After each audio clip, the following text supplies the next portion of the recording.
welcome everyone. Welcome to Mediocre Rumor Brothers. Today we have our special overview of Link, the Wind Waker for GameCube. Before we get started, make sure that you subscribe to our Spotify, Twitter, YouTube, and our Rumble channel just to stay tuned with what we have going on in the future. Since this will be a special, I'll be handing it off to Mr. Udon. Take it away. I'm gonna give you one chance to get the title of the game right again. Yeah. Go again. Damn it. It's Link's Wind Waker. All right, now's the one chance. He's trolling. Don't give him any attention. Yeah, so we're talking about The Legend of Zelda: The Wind Waker today. Second Zelda we've done on the channel. I think I'm the only one here who hasn't played this before. Really? Yeah. I've stated many times I don't play Zelda. Ocarina of Time was literally the first one I played all the way through, and I haven't played this one either. See, I know you are on the back end of this a lot. I've tried a lot of things, but this, no. But anyway, so Legend of Zelda: The Wind Waker. Originally came out on the GameCube in Japan on December 13th, 2002, and then a couple months later in March 24th, 2003 for NA, and then in May for the rest of the world. Looks like May 2nd, 2003 for the EU. This is a mainline Zelda game. As far as like this takes place after Ocarina of Time, and the one that takes place after this is Twilight Princess. Not timeline wise, just how the games were made in order of each other. This game was controversial, to say the least, when it first came out, because this game took the art style of Zelda in a wildly new direction. Some people loved it, a lot of people hated it, but as time went on, people really kind of like learned to love and respect this game as time went on. So it had a lot more love in retrospect than it did when it originally released. So I guess that being said, we'll go have a little round table at everyone's not necessarily your legend on your experience with Zelda, but just this game in particular. You know, if you played it when you came out, when you beat it, what you thought of it at the time. So just whoever wants to take the reign, go ahead.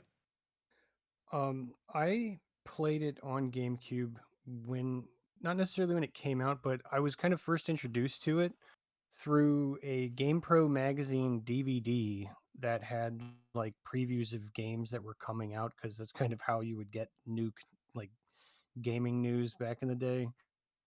And one of the things I remember them saying in the DVD is that it was like Zelda meets Jim Henson, and I don't know if that would be a good like gimmick to sell me the game, but they really kind of played up in the trailer about how like fun and imaginative this one is, because this being the only one previous 3D is Majora's Mask and Ocarina of Time. To see Link in a very expressive and silly way, I wasn't thrown back as much as like a lot of people were, because they saw Link this way and were like, oh, what a weird cartoony style. I thought it was kind of fun and quirky, and as like we get into it more, like Toon Link is what he kind of is known for now. Like his expressive stuff comes to like create some really funny moments in the game. The way he just like side eyes everything and makes little faces. But yeah, I saw it through a magazine, and I've always just loved the Zelda games, so I was already on board with getting this for whatever it came out on.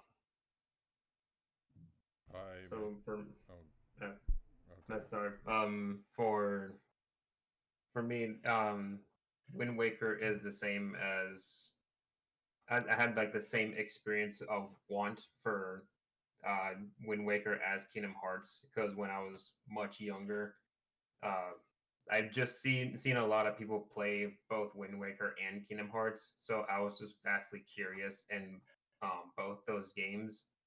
So eventually, when I got the opportunity to choose a game for something that I was doing at the time, I asked for Wind Waker as a reward, because that was just that curious.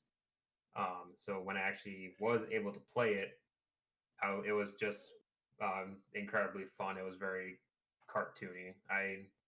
it's different from like Ocarina of Time and Majora's Mask, which I did have a collection of. It was like the first 4 or 5 games in the Zelda series all on one disc.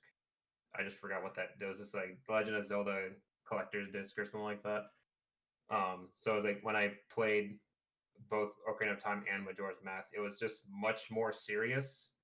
So just seeing Toon Link in a Zelda game, it's just so much more lighthearted, and it was just a much more different experience than I had before with the Zelda series.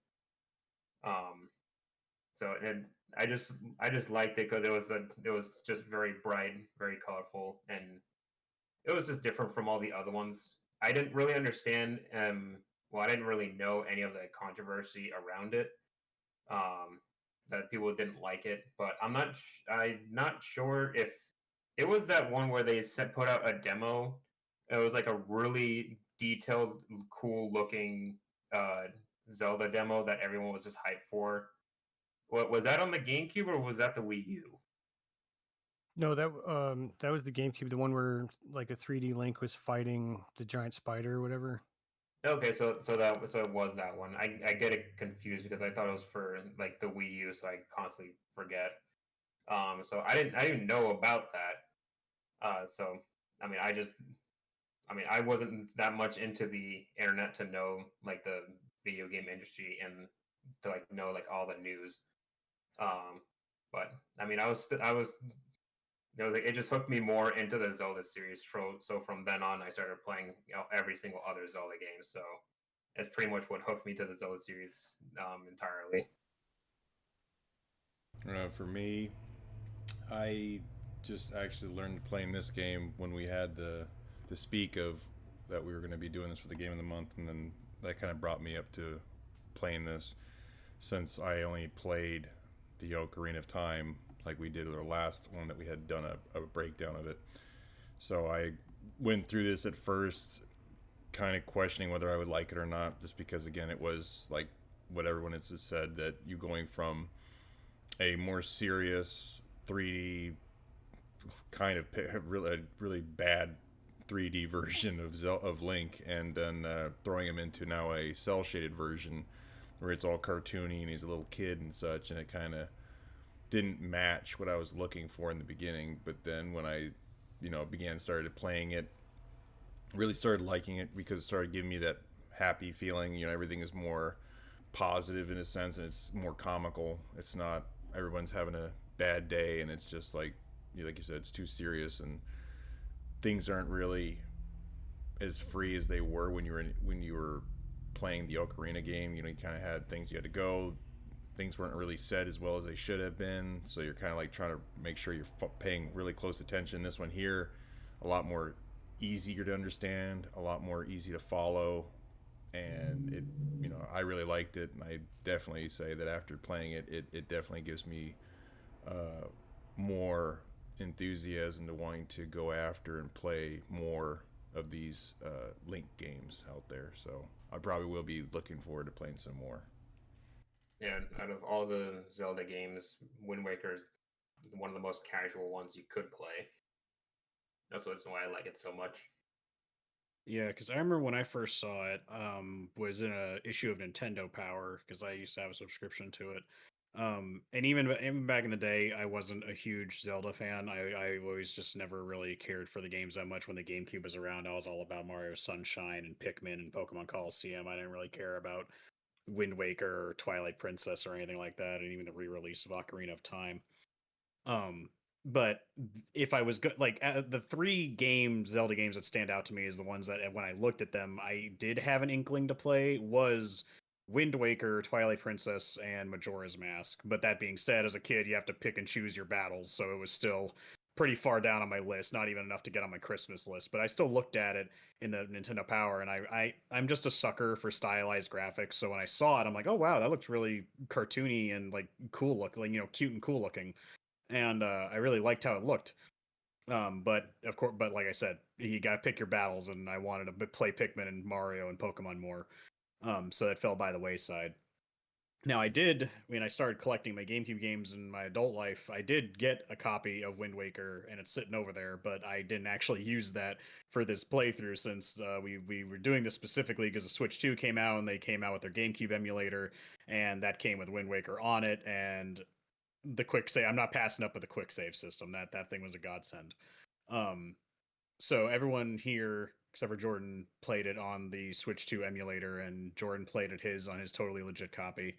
Um, I wanted to say when you said controversy about it coming out, Edwin, the controversy was mainly about just the art style of the game because, like review wise, the game scored very well. Like people really did like this game on release. It was like 9 out of 10s across the board. It was just the art style that people didn't like, but not like it enough to where this game did sell 3 million less copies than Ocarina of Time did. This only sold 4.6 million copies, and Ocarina of Time sold 7.6 million copies. So that's why after this game they went to Twilight Princess and did a reverse, like a 180 turn from this cartoony stuff back to like way more realistic, darker Link that people wanted. But I'm the weird guy who didn't really want that. I was interested in Twilight Princess because he was like, oh, Wolf Link and Midna, that looks really fucking weird. I'm into that. Yeah, the total a total 180. It was like dark, detailed, depressing, and complex. Yeah. And fun fact, I've told you guys multiple times, but when the team was making this, they made this. One of the team members made and I don't know names off the top of my head, but made a sketch of Link in this style, and then another guy made up a Bokoblin, and they just kind of like really liked it, and they started working on this. And it's funny because the lead, I have his name here somewhere. Where are you? Shigeru, or No, Miyamoto was only a producer. He wasn't like the director of the project. He was just in the background. Um, let's see. I can't imagine it. Oh, It would be. Eiji Aonuma was the director of the project, but him and his team, they loved this art style, but he also knew that Miyamoto was not going to be crazy about it. So they kind of kept that on the down low while they were working on it, and basically had like a much more together presentation for him when they gave it to him. And as he predicted, Miyamoto was kind of like, I don't really like these graphics. Miyamoto was not a big fan of the cell shadedness. He didn't like the big eyes and everything. I But thought you were he's talking about Twilight Princess when they were no. talking about it. Well, Okay. I mean, in the end, he was proven correct because the sales numbers speak for themselves. But uh, when Miyamoto saw how like enthusiastic the team was about the art style, he kind of let it go. He was still being like, it's not too late to reconsider, but the team liked the art style too much. And even though it was divisive at the time, I think it was still a really good decision because as me, Corey, and Jordan all kind of came to our own realization playing this. Because keep in mind, we're all playing the GameCube version. This isn't even the HD remake, which looks even better. But playing this game now, like it's basically aged like a fine wine in terms of visuals. It's pure bliss to look at this game. It does not look dated at all. Like it could still stand up to like graphics nowadays. It's kind of insane. They really I was made very surprised. Yeah, they truly made like one of the most timeless art styles a game could possibly have. But that's also why I like stylized graphics like that because they don't age horribly. And I'm not even a graphics guy. I just really like it. I like stylized graphics. It's very fun. But yeah, so that's just a little trivia background on the game. But of course, like I said, sales numbers speak for themselves. This didn't go over well, so they went with Twilight Princess in the next installment. But in retrospect, everyone really did like Wind Waker. And then, but it did, it struck a chord well enough that we did get that HD remaster. And then Toon Link was kind of not necessarily sidelined, but they just kind of used that character as like the side Link. He got his own DS games. He got like 2, 3. He got like Phantom Hourglass and Spirit Tracks Minish and Link. Cap. Yeah, well, I don't know if those ones count as Toon Link. I mean, they are definitely not the same as like a realistic Link, but the Toon Link, and obviously Toon Link has also appeared as his own separate character in Smash Brothers from Melee going forward, I believe. Toon Link is basically what Paper Mario is to Mario. It's just an alternate version that's popular in its own way. Yeah, exactly. Yeah. So I love playing as him in Smash. So Yeah, so it wasn't a flop, but the art style definitely was divisive enough between Zelda fans that it did affect sales at the end. But as a piece of art, it stood the test of time like incredibly well. Now, that being said, let's jump into the game itself. I'm gonna refer back to the graphics a lot as we talk because it's probably like my favorite part about this game. And it's a weird thing to say, but it benefits the game so much to be this nice to look at. But as Edwin alluded to, this game is much more whimsical than all the other Legend of Zeldas. You start off your Link or whoever you chose to name your character. On this little island. I think it's called Outset Island. It's a little on the nose there, but you're on Outset Island. You're just a boy hanging out on your island, and your little sister comes and finds you, and she says, "Oh, it's your birthday, big brother. Here's an hourglass. You can use." Her shitty gift is to let you borrow her hourglass. She's not letting you have it. She's letting you borrow it for the day. I'm like, gee, thanks.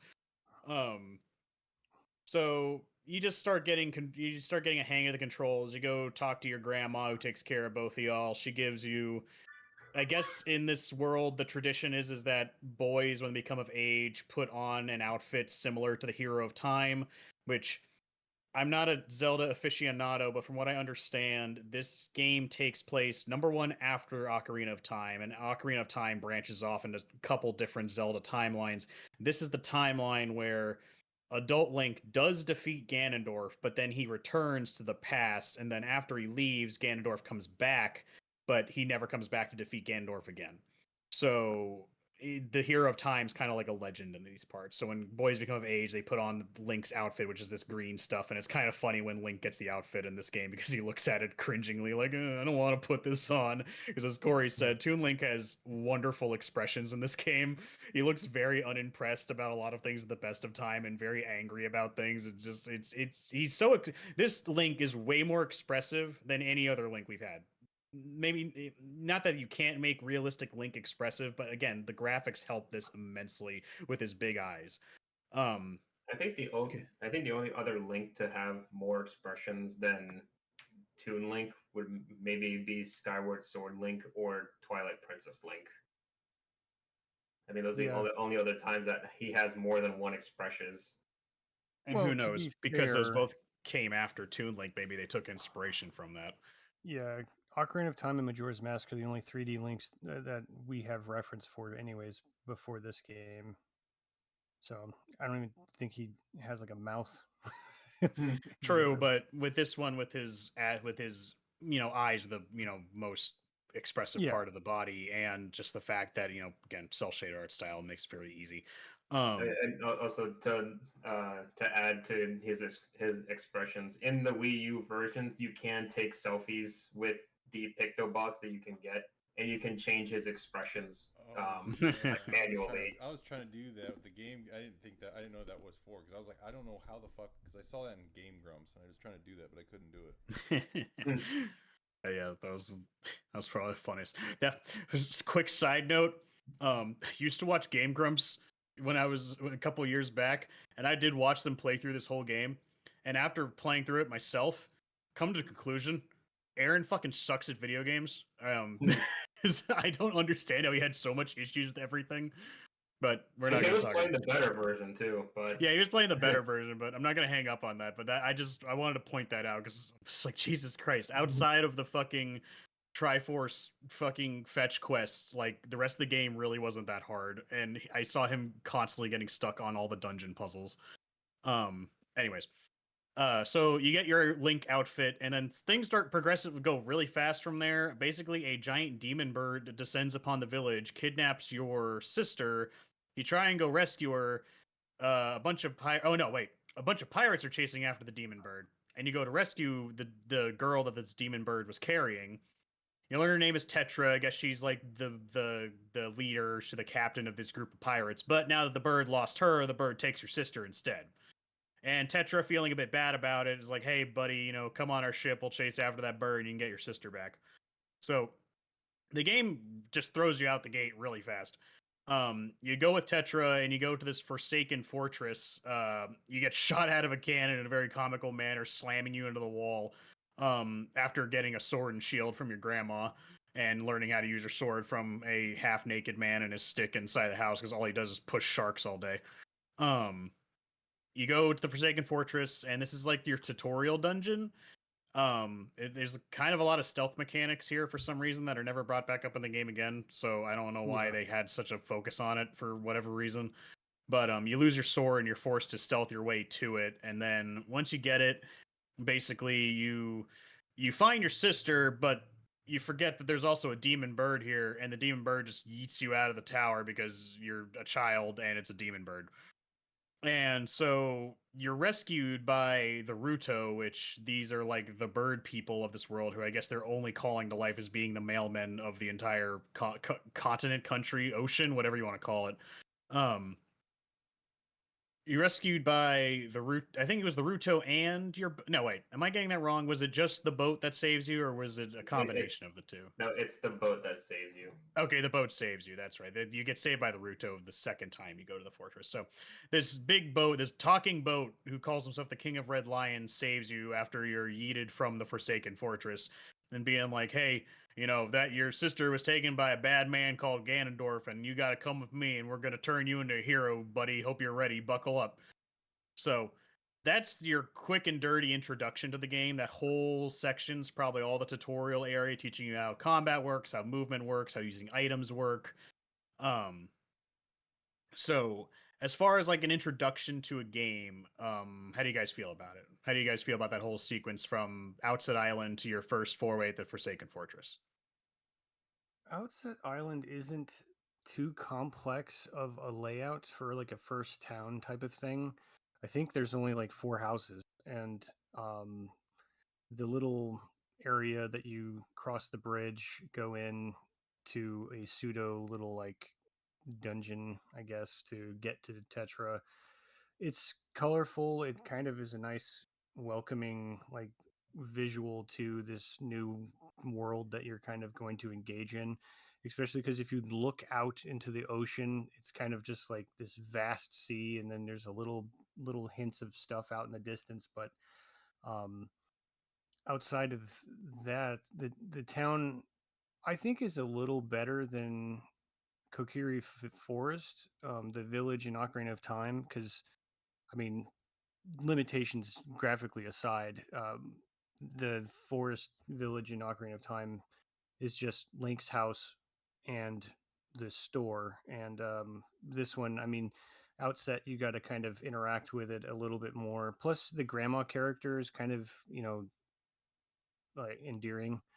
Um, and when you go to the Forsaken Fortress, I was going to mention that too, is you get this introduction to stealth mechanics that you never use again, which is weird. But um, once you get your sword, it's kind of, the enemies are really fun looking, and they're kind of fun to fight, and they drop weapons and you can pick them up and hit them with it and stuff. So it's a kind of a slow, not really, no, it's not slow at all actually.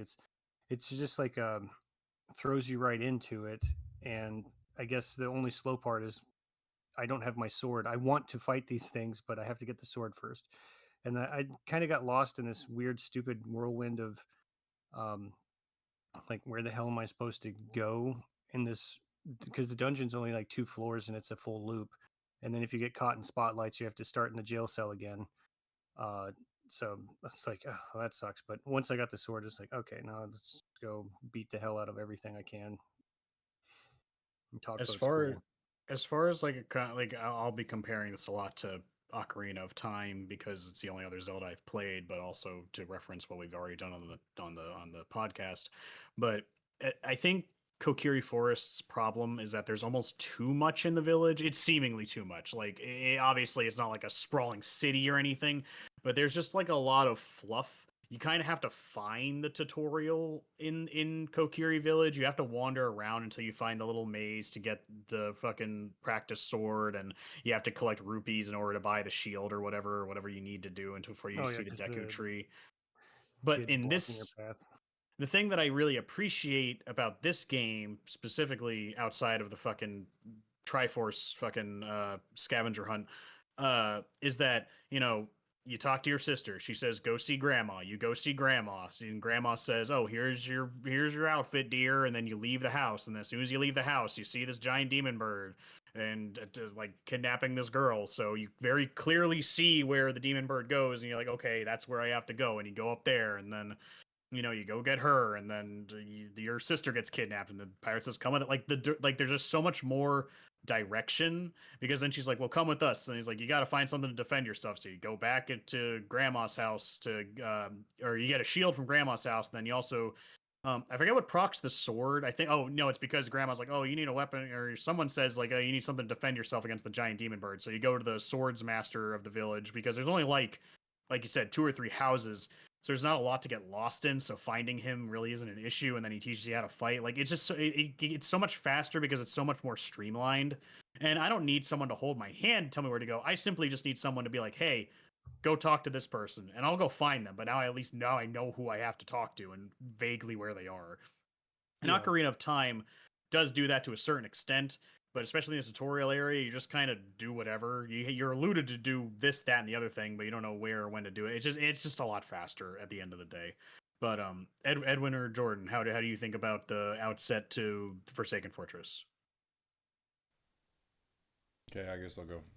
It was just simple. I did like the intro, getting everything started. Again, it's like this crazy big bird coming out of nowhere, picking your sister up, and you're trying to figure out what the hell's going on. But it's like the whole level itself is kind of like a warm up. It's getting yourself ready. Like you can go swim in the water, you can jump on these separate little spaces that are between the parts of that island that you're on. So it makes you jump. You're getting the rupees and stuff. So you can climb up the ladder, go down the ladder. You're like doing all these different types of mechanics that somebody really would not know much unless they were actually like thinking about it. That there's just all these different things that you could be doing before you actually started getting yourself immersed in the video game. You're just basically getting a feel of all the controls, and then they incorporate the practice battle system when you're playing with that old man's brother downstairs in the bottom.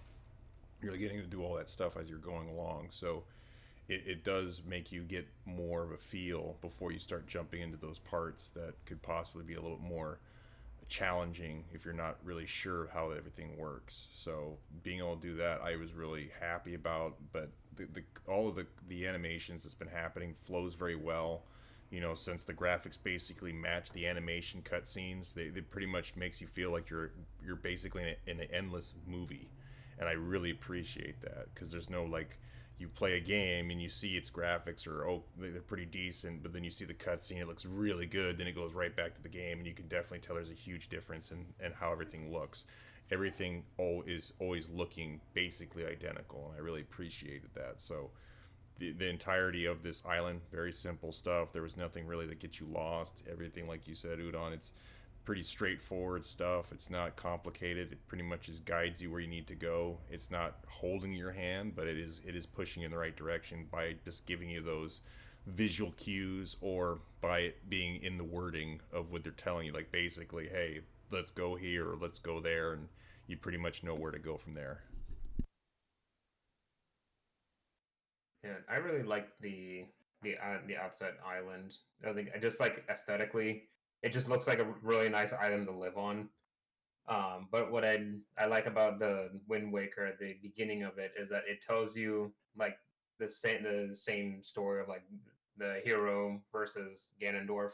It tells you that before the game actually starts, compared to Ocarina of Time, where you have this lore dump while I'm talking to the Deku Tree. So they just got that out of the way, so you don't have to hit like a decent sized stop while playing. But for even before you leave the island, you can still get quite a bit of stuff on that island before you are locked out for a while. Because once you talk to Grandma, and then you get the sword, and then you're designated to follow the pirates off the island, you can still get like maybe around 150 rupees before you leave, just to get yourself set up. Because you can just take your grandma's life saving from under her house. So there's like a few things you can get before leaving the island. So it's just a neat little thing to do some extra stuff and explore. you can also buy some I forgot what it's called, Hoyo pears, and then just control the seagulls to get more rupees on the rocks that you can't obviously reach. Going to, I mean, sometimes I have some trouble in the little pirate mini game that you have to get the spoils bag from, but it's like it's a little bit annoying than what I actually remember. The Forsaken Fortress, uh, it's annoying sometimes because one thing that does bug me is the fact that I was like, oh, you got your sword, you used it for like 5 minutes and you lost it. Good job. It's like, and that part like just bothers me regardless of how many times I play, because it's like I just got this. And it's like, and I lost it immediately. It's just something that really bothers me. Just getting something and then you can't immediately use it. Yeah, But I think the problem with that, like Corey said already, but it's just like I don't understand what they were trying to teach the player with that segment, because typically something like that, there's like a reasoning for it. Because it's not like, I don't think it's like a lesson of like, hey, you can do stuff other than use your sword, or like there's times where running is an option, but it's really not. You're usually locked into rooms until you kill everything most of the time. So I don't understand what the point of that whole segment was. Um, it's almost similar how you lose your sword in the Ganon fight at the end of Ocarina of Time. I'm not sure like why that was a choice that was made. I don't really get it. I mean, and it makes less sense in the last Ocarina of Time fight, but here you do have. I mean, it bothers me, but I do kind of understand a little bit. You did just set off on your adventure, and then there are stronger enemies here that you don't actually face for quite a while. But and you so you do have to go back to the Forsaken Fortress multiple times. So the first part that you're there, you just started off your adventure. You're not going to fight the high level enemies immediately, especially when you can't even like defeat their boss. Yeah, I guess Um, that would make more sense, because it makes you feel like you've grown when you've come back, when you actually fight the pig guys, which again, designs for enemies in this game, I love the pig guys. They're so grossly expressive. I don't really I don't know how else to describe it. They're disgusting, but they're not like the worst thing to look at, because it's just like, oh, look at him, he's all weird looking, he had a big jiggly lip and he has a big old mouth, he goes ah. and unhinged jaw. It's Yeah. weird. But it's like one thing that I did find funny is that while I was running around while also like trying to direct Jordan on what he was supposed to do, there you really don't have to like knock out all the spotlights. There's really only the one that's like had the light against the wall that you just need to get rid of.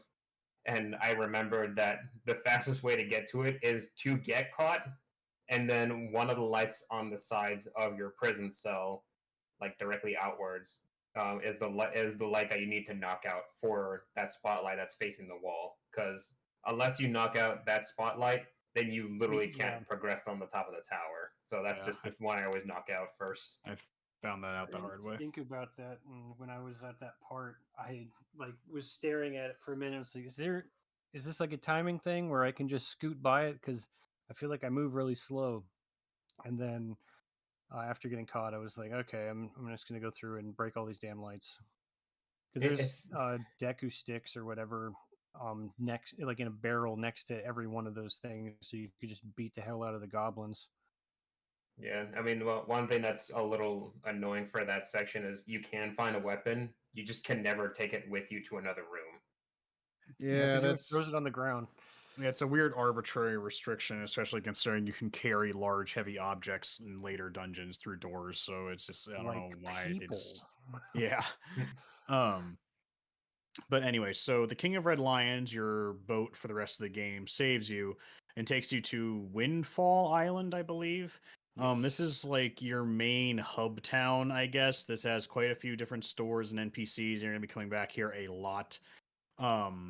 So the King of Red Lions deposits you here and says, "Hey, we know we gotta go defeat Ganon. I don't know where we gotta go, but you gotta get a sail first. So you go to the town and you have to find a sail, which I guess luckily, you talk to one specific NPC who is unique among the NPCs. Is like a weird Eskimo looking dude. And you buy a sail from him. And so that opens up the world to you. And for the record, I guess it's not a real true open world because of the size, but I feel like this still counts as open world somewhat, because when you're out in the open world, there's no loading screens between islands or anything. So Wind Waker did it first before Breath of the Wild did. But once you have this sail, you're able to move the boat, obviously. The King of Red Lions Lions gives you the titular Wind Waker item, and it's this little conductor's wand, and he teaches you how to wake the wind. And so the Wind Waker functions like nearly 1-to-1 identically how the Ocarina and Ocarina of Time functions, to where you learn a bunch of different songs that you can conduct, and they do a bunch of different stuff. In fact, in a lot of occasions, they do a lot of things that are almost exactly the same as the other one does. So that way you're able to control which way the wind's going. So depending on where you need to go, you can point the wind that way, so your sail can catch the wind, because if you go against the wind with your sail up, you ain't going fucking anywhere. And I think at this point the game opens up, like you can just start going around, because you are also taught at this point the fish people on the outside of islands that you need to feed bait to, and they'll fill out your sea chart, and this is big map of the entire world. The King of Red Lions is like, hey, we got to collect these pearls to unlock this thing that you need to go get to defeat Ganondorf. So you got to go to this island, which is the Rudo Island, is the bird people. What the hell was that island called? There's a lot of Dragon islands in Roost. this game. Dragon Roost. Well, there you go. That should have been obvious. But he's like, hey, you got to go to Dragon Roost Island. So he tells you where to go. He even marks it on your map where to go. Like, it's in this square. This is where you're going. But like I said, I believe at this point you can just fuck off and do whatever. You will be barred from some things, because like most Zelda games, you're going to get a bunch of tools and weapons that'll be used for both combat and puzzle solving. So you'll get to a bunch of islands that you can't do much about at this point. So, but it's nice that you just have a direct point of reference where to go. So you and the king, go ahead. Like you are actually limited between like the point A from point B. You cannot stray the path, because I tried to do that so many times, because I just wanted to get like all the stuff immediately, because I just knew where everything was.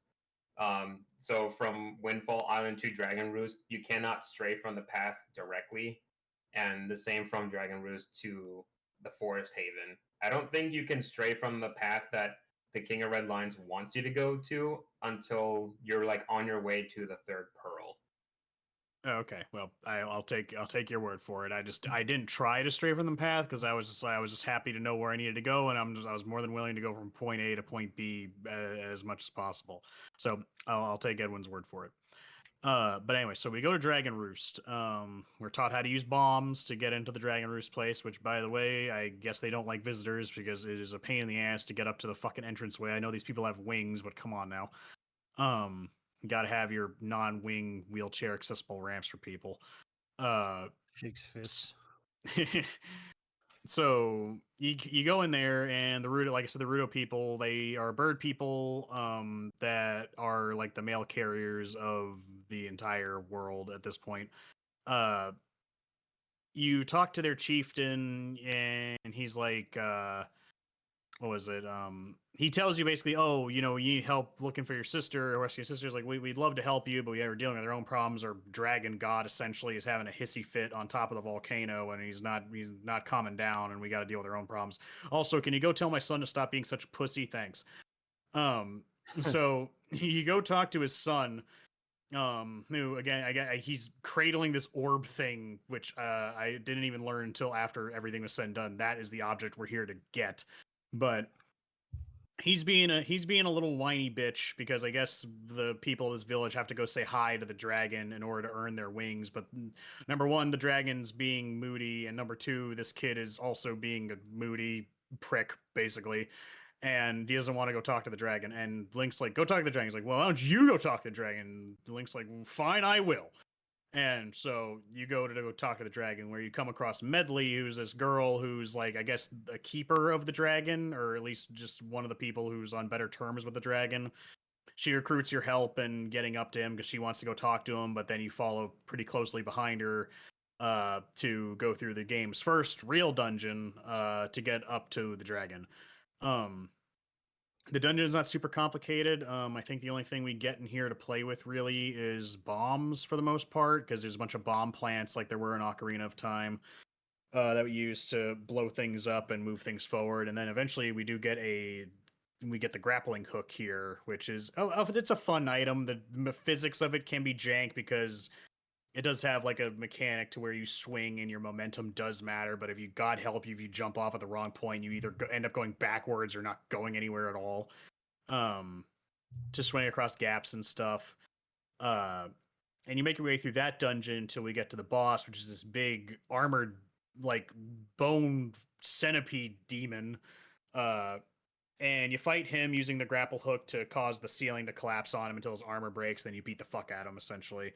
And apparently because that thing was biting the dragon's ass the entire time, and the dragon couldn't just, I don't know, fucking stand up, I guess. Like he was just sitting, he's like on the toilet and a snake's biting your ass and you're just refusing to get up for some reason. So you battle that boss, and the dragon's like, "Hey, thanks, bro." Even though they have this kind of fun thing where you can't understand how the dragon is speaking, because I'm guessing the implication is that because it's like an ancient being, it's speaking Hylian, and so okay, I'm a smart boy. Because the King of Red Lions can understand him, and you only ever hear the King of Red Lions responding to him in whatever the common speak is now. So you only see one side of the conversation, which I think is kind of a neat touch. But basically, yeah, you go back to the prince, and you're like, "Hey, pussy, I fucking said hi to the dragon and fought a giant centipede demon. Give me your fucking pearl." And he's like, "Oh, well, fine, I guess." And he gives you the pearl, which is, this whole, and if anyone's caught on to it now, this is basically almost one for one with Ocarina of Time, where it's in a very similar fashion. We have to go through the first 3 dungeons to get pearls to unlock our way to the master, or the master sword in that game. But so you go, that's your first pearl, and that's the first little dungeon. It's nothing crazy. I didn't have any trouble with any of the puzzles or anything in this dungeon. But I guess at this point, I'll just go ahead and move over to the second dungeon, because according to Edwin, after this one is when the world opens up. So we'll make that the next stopping point. So after that, the game.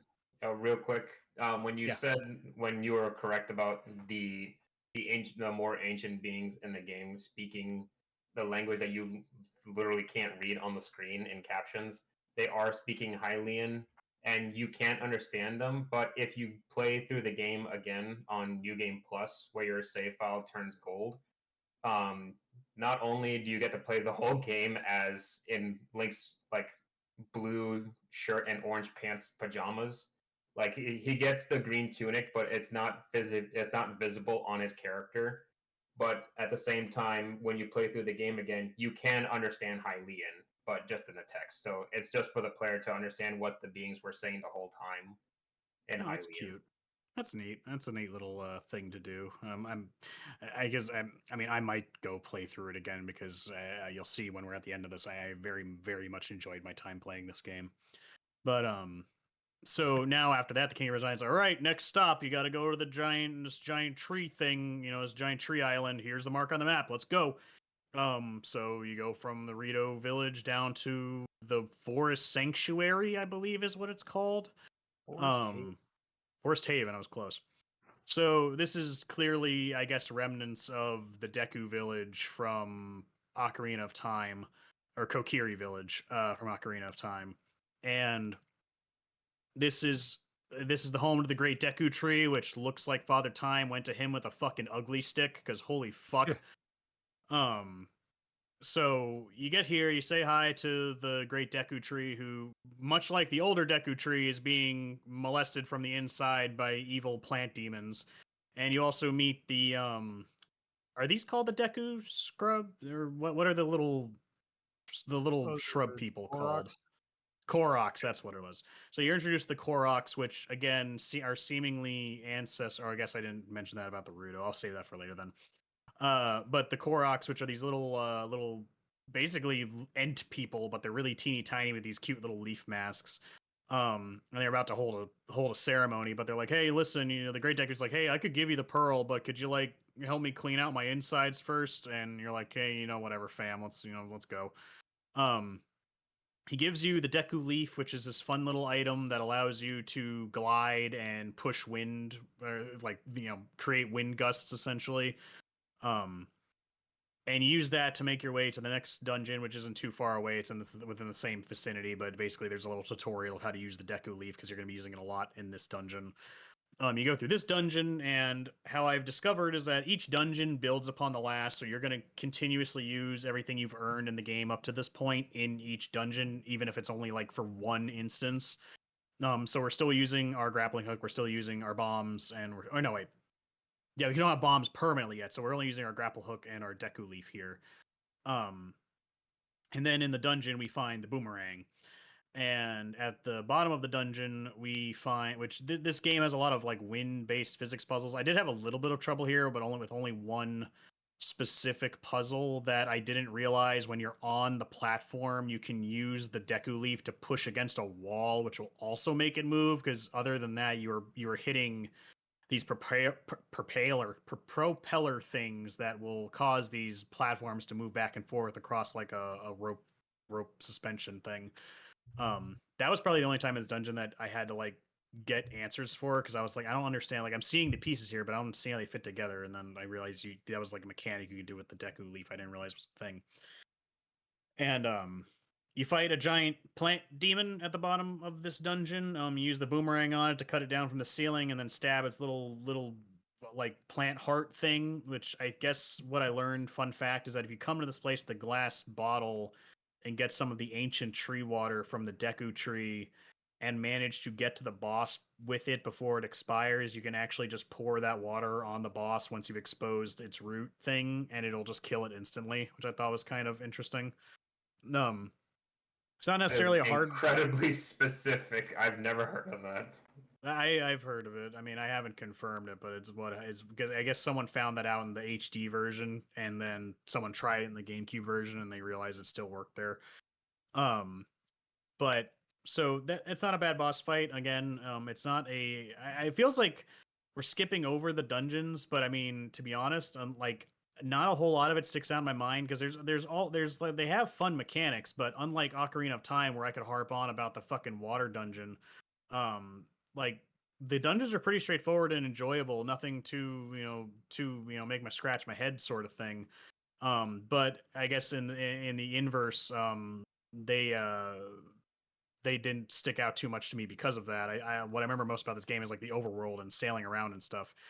But you beat him, and the Koroks are happy. The Great Deku Tree's happy, and he gives you his pearl. And then after that, we'll have a brief detour before we get to the third pearl, but we'll talk about just Dragon Roost and the Forest Haven. So I'll start calling on people. So we'll start with you, Jordan. What did you think about the Dragon Roost and the Forest Haven? Anything about those that stuck out to you? I mean, the Dragon Roost place was kind of nice. I was, able to do a lot of exploring and such. This parts were just kind of like getting me going, but I wasn't really too fond of it. That's kind of why it's kind of hard for me to remember all the strict details of it. Going through, probably be better off going with hearing somebody else's side, so I can kind of remember really what the hell's going on. I understand. Go ahead, Edwin. What do you think? I really like Dragon Roost Island. It has like a more mountainous feel to Outset Island. It has like a lot of similarities to it. You are like a little bit gatekeeped from like the back of the island, which you learn a little later. That's where you can learn where to get the wind song to actually change the direction of the wind. But going through the first part just to get up to the Rito village is a little bit slow. It's just like I was like, oh man, we got to do this again for my 12th playthrough. I just like chucking bombs everywhere because there's a lot of breakable rocks everywhere. And if you look up, there is a large rock on the side of the wall that you could like wait till you get the bow and arrow, or you can just direct a seagull to crash into the bombs on the side to break it. So you get to kill a seagull, and you get 200 rupees from that. It's something that I did too early. I love killing seagulls. Yeah, I got a silver rupee out of it, and I was like, oh, well, I actually only got 50 out of it because I forgot that I can only hold 200. So that was cool. I wasted that. But going through, you just get a little bit of a lore dump of the Rito and the whole situation. Because like you just talk to the dad and then to his son and then to the dad and then just Link's just sitting there smiling. I was like, "Yep, I totally understand all this hell that's going on around me. I'm glad you're here to help." I hate the son in the beginning because he is a douchebag. Just the son in the room, not the older one. I forgot. Meryl. I forgot what her name Meryl. was. Yeah, It's Meryl. Or no, not Meryl. no, Medley. Sorry, it's Medley. Medley. A lot of M's in the Zelda games. I like Medley. She's just like short and adorable and just very positive about everything. I just like her. I just like having her around. But she's like directing you back and forth, and then she disappears. And then I still remember on my very first playthrough where I got stuck in that little area where you basically have to wait for the wind to change direction on its own, and that ashy area where they claim used to be like their personal little lake. I got stuck on that part because I didn't know that I had to toss her over the wall because it was like I don't expect this child to be able to chuck a bird person that high up for them to fly over that cliff. Yeah. And then afterwards she hands you the bottle. It's like cool. Thanks for the empty bottle. And I just sat there for a little bit because I didn't realize. I was like, oh, I just need to water the plants with this thing, and then I can get bombs to bring back the lake to swim up. So my first playthrough, I spent a long time in that little small area. I was like, I don't exactly blame myself, but it was like, yeah, it's not a whole lot of direction, just a lot of loose context.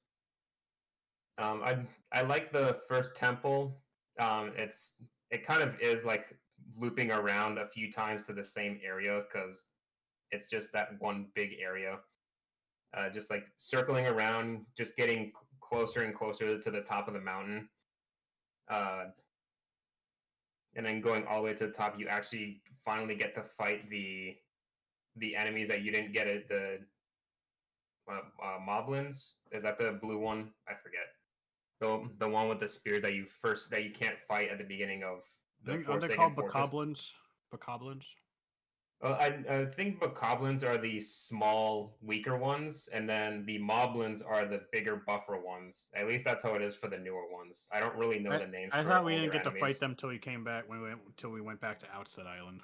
I think the only thing you fight in the Dragon Roost was bokoblins, vultures, and fire centipedes. Well, you fight one moblin at the very top when you're trying to save the girl. Because you fight the small ones and then it drops that one big one. It's like, hey, remember me, the one that you didn't get a chance to fight? Yeah.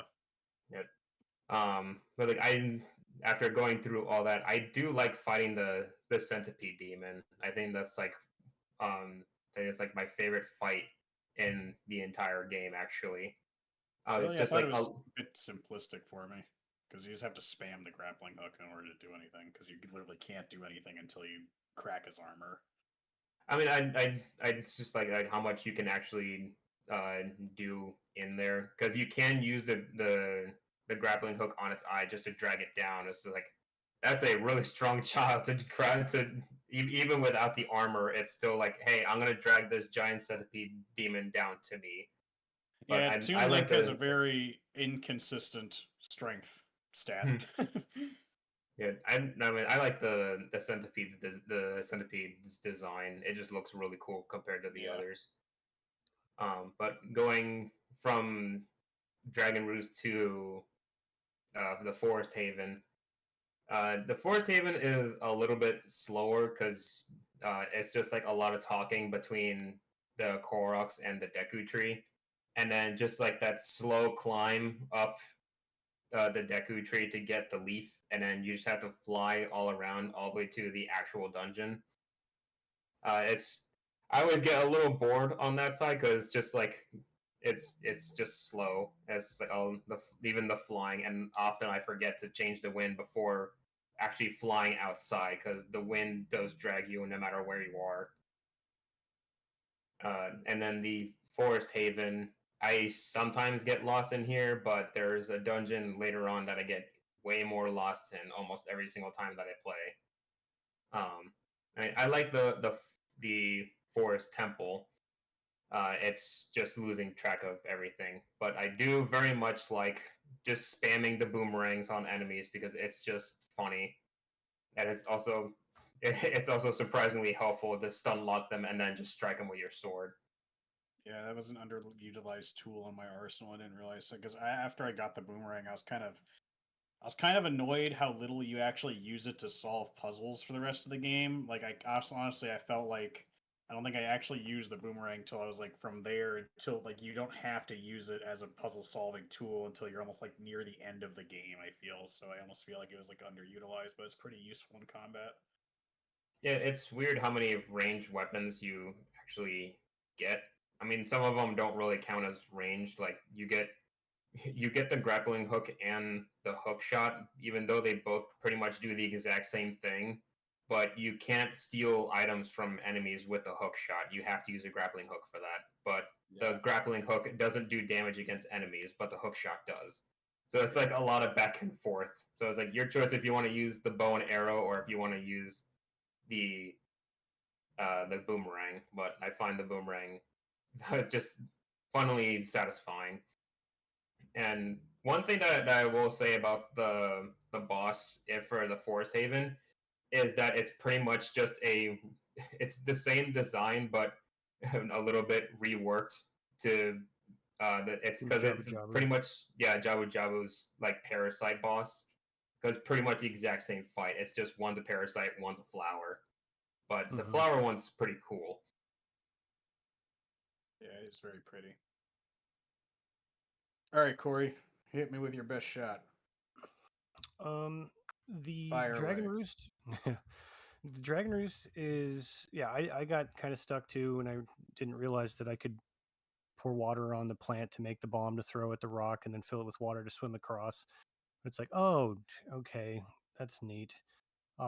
There's a lot of things actually in this game that, in practice, is what we praise Breath of the Wild for having, which is, like you can burn things, and things that are flammable will, like, catch other things that are flammable on fire. You can jump and glide when you get the leaf, which I do like the gliding mechanic. It's kind of, satisfying. And I also did get stuck with that puzzle in Forest Haven with standing on the platform. I was trying to hit the spinning thing with the leaf instead of just turning around and throwing myself forward, because I was like, well, it makes sense. I thought I had to blow it the other direction.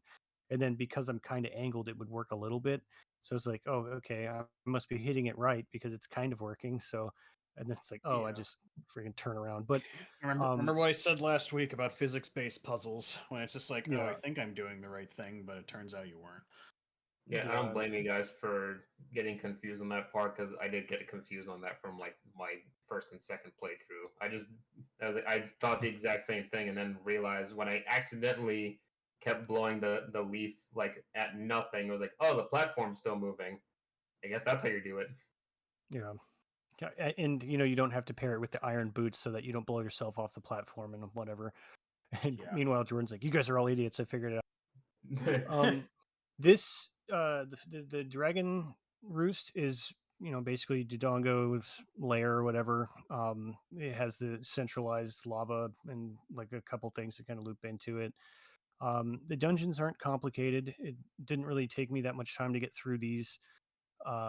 And I will say that the centipede boss is probably my favorite designed monster in the entire game. Like, it's really cool, and it's kind of unfortunate that they like waste it right away, because it's such a menacing looking boss, and then you basically pull the dragon on its ass, and then he's like, ow, and then you break his armor off and win pretty easily. And it's like, oh man, I really wish this fight was a little more dramatic, because they use this boss in all of the trailers for the promo when the game was coming out, and then you beat him right away, and it's like, oh man, that sucks. It's kind of like Lady Dimitrescu, right? It's like the I was first just character you about to say interact that. with. It's like, I don't oh, want to there's fuck the more game after centipede this. though. Yeah, well, somebody probably did. The Forest Haven boss, yeah, it's just Jabu Jabu's boss. It's not really complicated. The boomerang is kind of fun, especially because you can lock onto like 5 things before you let it go. So I would just sweep the screen. Oh, and by the way, as soon as I started playing this game, I inverted all my camera controls because I was not having that. Unfortunately, I also have inverted my music playing, so all of the songs I had to learn in the opposite.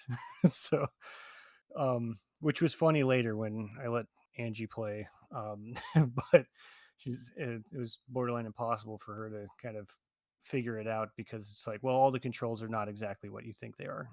So good luck. Um, but the leaf gliding always feels really good. The forest temple, like aesthetically, was nice, but um, it it was really short. The because lava area, it's just cave and lava, whatever. But I did like the forest dungeon visually more. It's just I like the boss in the first one more than the second one because The though boss. they were both very easy, uh, the centipede's just cool as shit looking. Oh, I thought you meant the mini boss compared to the actual boss. Oh no. And yeah, the island as like a town is kind of neat. Like the bird people that are just you have the mini game there where you can sort mail and get some rupees.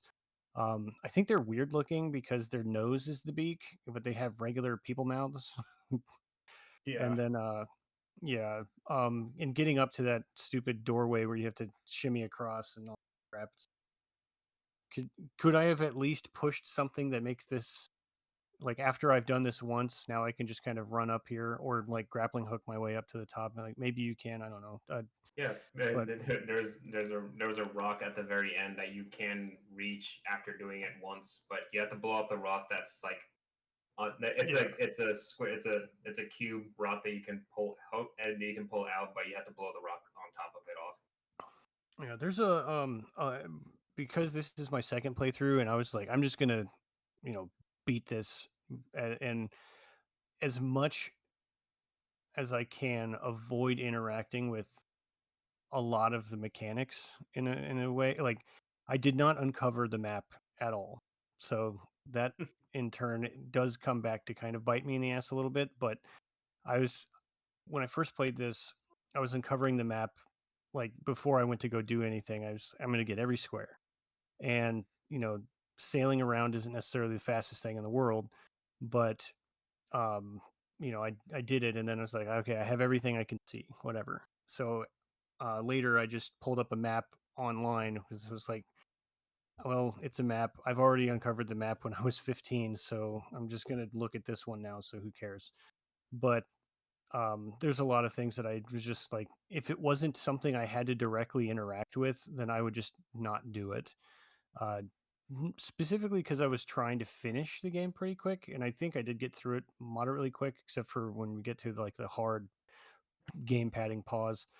The forest is really kind of boring where the Deku Tree is because it's got the little like Korok dudes, but um, it's just the tree sitting there, and then the leaves that throw you up, and then the annoying freaking bitey plants that are way bigger than the other ones from Ocarina of Time. And then you just hit them, cut them in half, and then keep it pushing. There's a puzzle, I think, that is very similar to the fire puzzle, where thorn roots come out of the ground and you have to walk a specific path in one of these. But the forest area was, at least that town, I didn't really care for it or want to come back to it. I think you only have to come back to it like one time after this, but um, the dungeon was better, but the town was kind of meh. Sorry, the town for the Forest Haven? Yeah, Yeah, yeah, where because you I think meet the the only time Deku you have to Tree. come down here is when you're doing, round 2 Electric Boogaloo. Mm. Um, but yeah, I mean, I liked both well enough. I wasn't getting frustrated on the puzzles. I like, as Edwin said, I did like Medley, and I did like the Koroks. I thought their design was cute. Uh, mm. But so after this, I forget the exact reasoning, but you have to go back to Windswept Island, because like everything starts getting dark outside. Like Ganon's like influence starts becoming like much greater than it was apparently. Uh, and when you return to Windswept Island, the Tetris pirates are there, and they're basically haggling the bomb merchant. You're in the gameplay reasoning. You're here to get bombs because the last area is only accessible by using bombs. Um, so Tetra and her pirates are shaking down the bomb store owner because I guess before this, if you went to talk to him, he was charging like insane prices for the bombs Yeah, that like you couldn't ever 10,000 a afford. piece or something. Yeah. So you sneak in there and basically you learn the password uh of to get onto Tetra's ship just by happenstance. I mean, Tetra in the cutscene like clearly sees you're there, so she's helping you on purpose. Um but you get that password and go back to her ship. The guy who's on there, who trained you in some more of the movement mechanics when you for first on their ship, is like, oh hey man, you're not supposed to be here, but it's cool because now you're back and I'm not bottom bitch anymore. Um, so you do another like platforming puzzle essentially, and then he tells you where to go find the stash of bombs that they took from the guy, which is kind of weird because you thought if they had the bombs, there'd be other pirates on the ship, but it's just him. But whatever. Um, so you learn where to get the bombs. You go get the bombs, and using the bombs, you go back to Outset Island. So you're back to your original starting location. Um, and there's a few more things you can do here now that you have a couple more tools with you before you go into the dungeon. But I think the only thing I did was that as I said before, I saw the Game Grumps play this game, so I knew you can get like grandma's soup. And I just so happened to have a fairy in a jar, and Jordan told me you can use the fairy in the jar to basically Make your her feel grandma I better. guess is sick. Yeah, I guess to me it just She's seems like she's having a depressed. bad. Well, yeah, that's what I got more from it, is like she's just like having a bad dream or something, and she's just like restlessly sleeping. But I guess it's almost implied that she like came down with something because the fairy heals her. And then once that happens, she gives you can fill your bottle with soup, which is like the best potion in the entire game because it fully heals you and your magic, and you get like 2 doses of it per bottle. And you can only have one bottle of soup, is what I learned or I mean, they had to reminded of. limit it. They had to limit it somehow. Uh, it's insanely useful.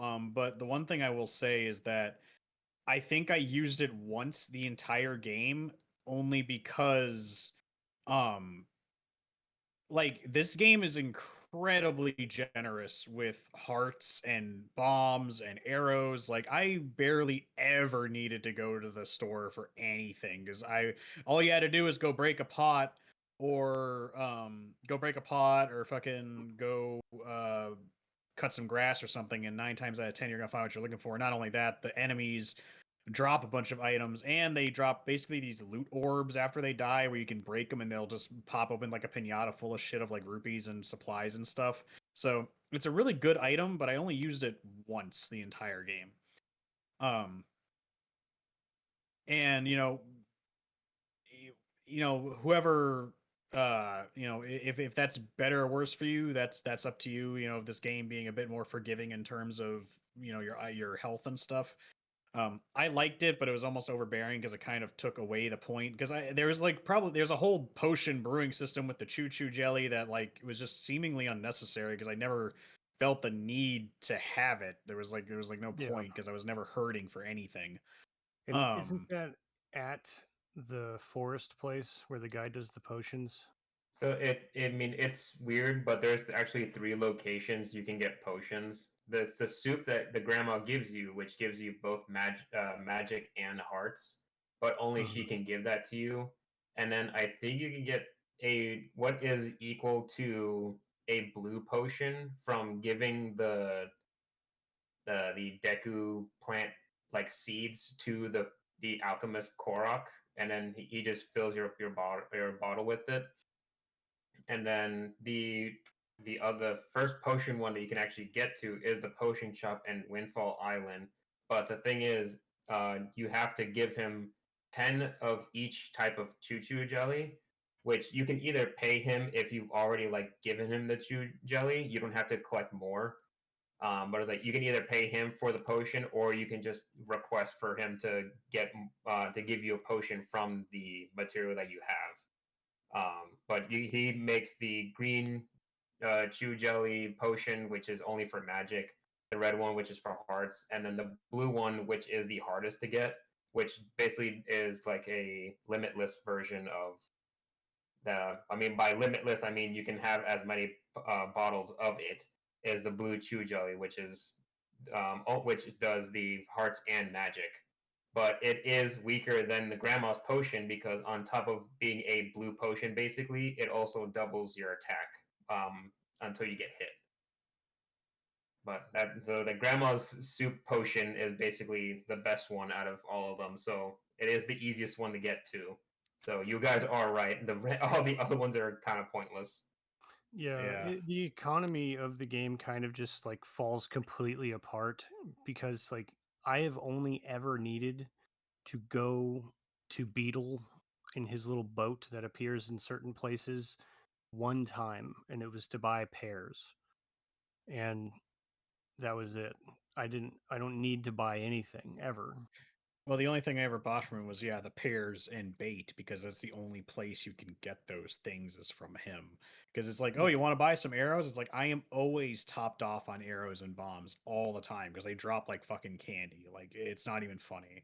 And there's only one beetle shop that doesn't sell either of those. It's very expensive though, but it's like a glass bottle, a piece of heart, and a treasure map.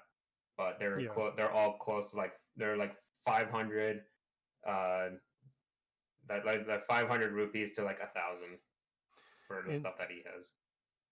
In like going from Ocarina to having all these like towns with stores and shops and buying like arrows and bombs and all that stuff, this game has stores, but you barely even have to interact with it. Like the rupees only ever become important for the second half of the game. Yeah, and we'll get there. Yeah, because like money plays a huge, like simultaneously a huge and incredibly small part of this game. Like hilariously, yeah, because because unlike Ocarina of Time, where I did feel like I did need to stop and top off on arrows or bombs or whatever. Just you have no need for it because they're very scared of you running out of resources basically, so that you always topped off on everything. Well, I think the never problem needed to leave is a dungeon. Yeah. I mean, it was like if you did run out of something, you'd have to sail across the freaking ocean at a somewhat slow pace in the original version compared to the new one. But it was like if you did run out of something, you'd have to sail for a long while before you can actually like come back to what you were doing if it wasn't so plentiful. Yeah. So now that you're at this back at Outset Island, you use the bombs to basically blow open this cracked wall in the back of the island while you're being sucked in by a whirlpool, and you have to do it before the whirlpool sucks you all the way in. And surprisingly, when you do so, there's no dungeon here. You just walk in, and the giant angler fish just like, oh, you want the pearl here, patooey, and spits it at you. And you just there you go. You have all three pearls. So it's kind of jarring almost because it's like, well, I didn't do anything special to get here. They just kind of gave me this last one for no reason. After you get that, the King of Red Lions just is like, hey, okay, we got the pearls. Go here, here, and here, and put them all on these pedestals, and it'll guide you the way. And you do so, and you basically just go to all these really small islands that just have a statue on it. You put each pearl in its respective area, and then that reveals this giant temple coming out of the ground called the Temple of the Gods, which I hesitate to call a dungeon. You do have to solve a couple puzzles in order to access the main chamber of this area, which is what you have to do, but it's not nearly the length of either the Forest Haven or Dragon Roost. It's just kind of like a few small puzzles just to get there. But once I guess No, maybe I'm underthinking it because there's quite a bit more in there than I think. I guess it is a full-fledged dungeon. I guess this is kind of the dungeon you're getting in lieu of a dungeon before the last pearl, I suppose. If I had to say anything about it. That one's not too bad. You get a new Wind Waker spell here, basically, to where you can control these statues and stuff and use them to solve puzzles. This was the only other time that I had to consult the internet for a puzzle because I just kind of forgot the Deku Leaf existed and I just needed to use it to sail over some laser beams. And I think I mentioned this in the last episode that I was going to be really mad if that was the only time I had to use that in the entire dungeon. And yeah, that was the only time I had to use it in the entire dungeon. So that was a little frustrating, but I mean, my bad. I should have kind of realized that. I mean, looking back on it now, it was kind of obvious what I was supposed to do. I just forgot the Deku Leaf was a thing. But you make you through this dungeon, and shockingly, when you're done with it, you are transported to what looks like a cartoonized version of Hyrule from Ocarina of Time. And sure enough, that's exactly where you are. You get teleported to Hyrule Castle, and you go inside and find a bunch of like petrified statues of enemies that you've seen, both the Moglins and Dark Nuts. I guess I think these are Dark Nuts. That are all frozen in time, and you solve a little puzzle to open up the secret compartment underneath this statue of what is again presumably Link from Ocarina of Time, because he does not look like this Link. He looks like adult Link.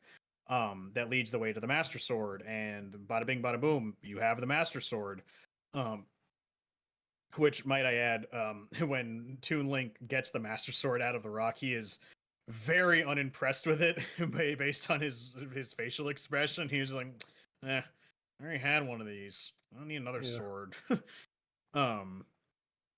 But with that, you come back out, and releasing the Master Sword unpetrifies all the creatures in the castle, and this is just a big fighting area. You have to fight like, I don't know, it's like something like 7 or 8 Dark Nuts and just as many Moglins at the same time. Like, not at the same time, but like you have to take care of them all before you're gonna get let go because the exits got locked off. Because I was funny when I walked out. I was like, I'm a Dark Souls this shit. Fuck you guys, I'm out of here. I'm not fighting all of you. And I go roll into the exit to get out, and I get zapped back by the invisible magic barrier. I was like, all right, fine. I guess I'm killing all of you.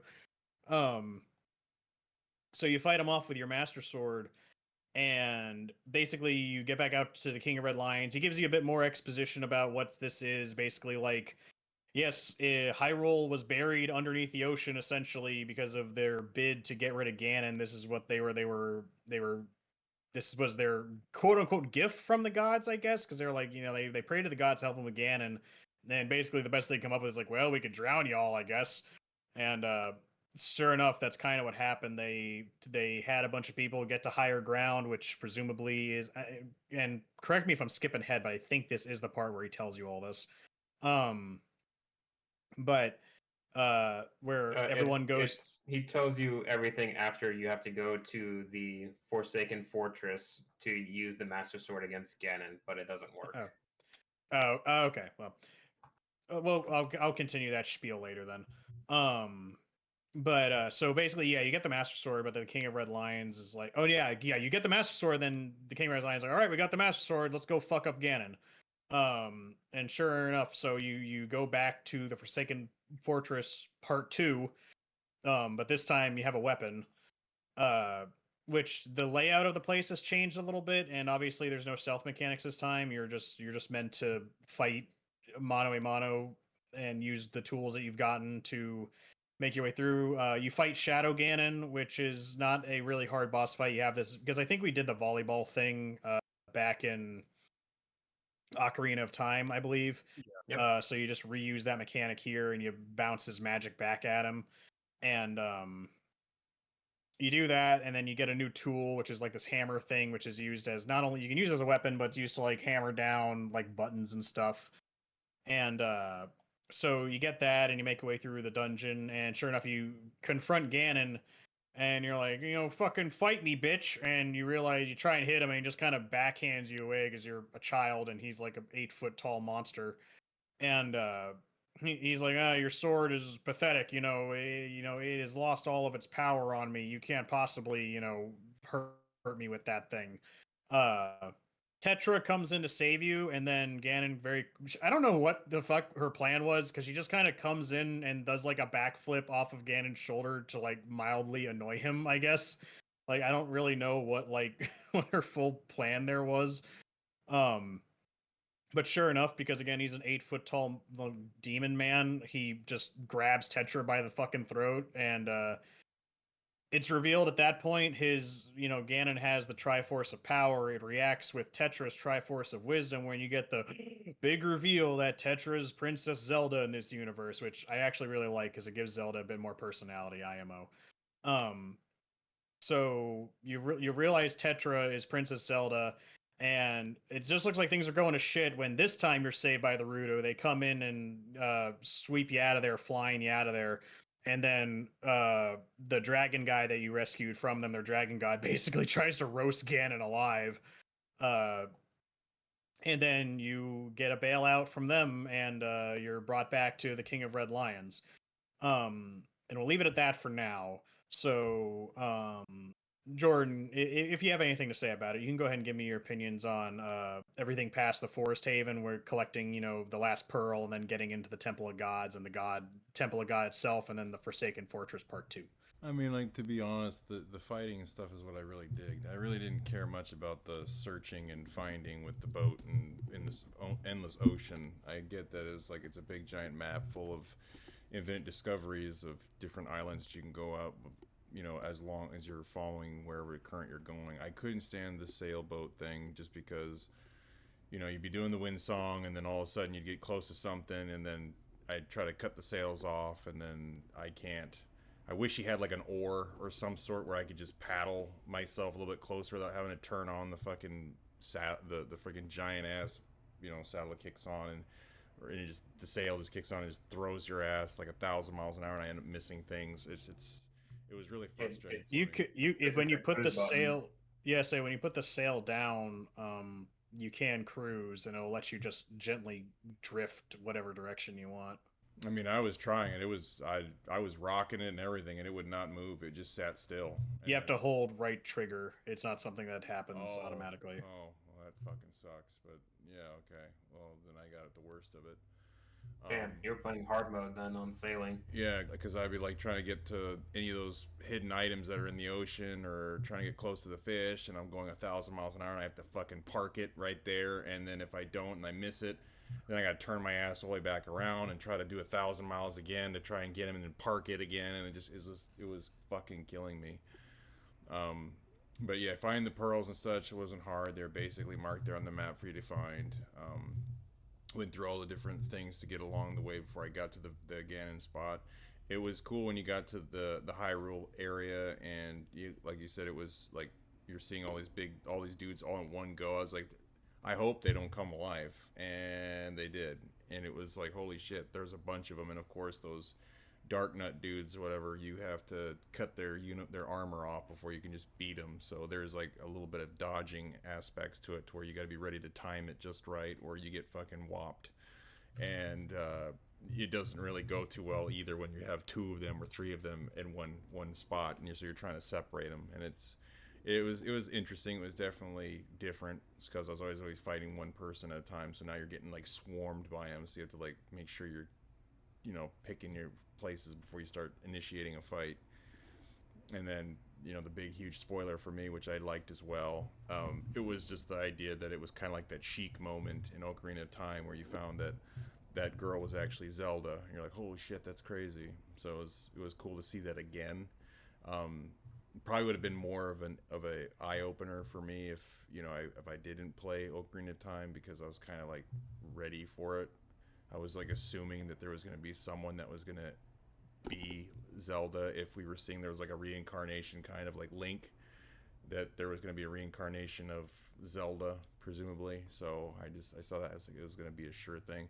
I did like the design of Ganon in this one. He actually looks really fucking cool. He's got like his little kimono looking thing going. He's got that swag on him that looks pretty sweet.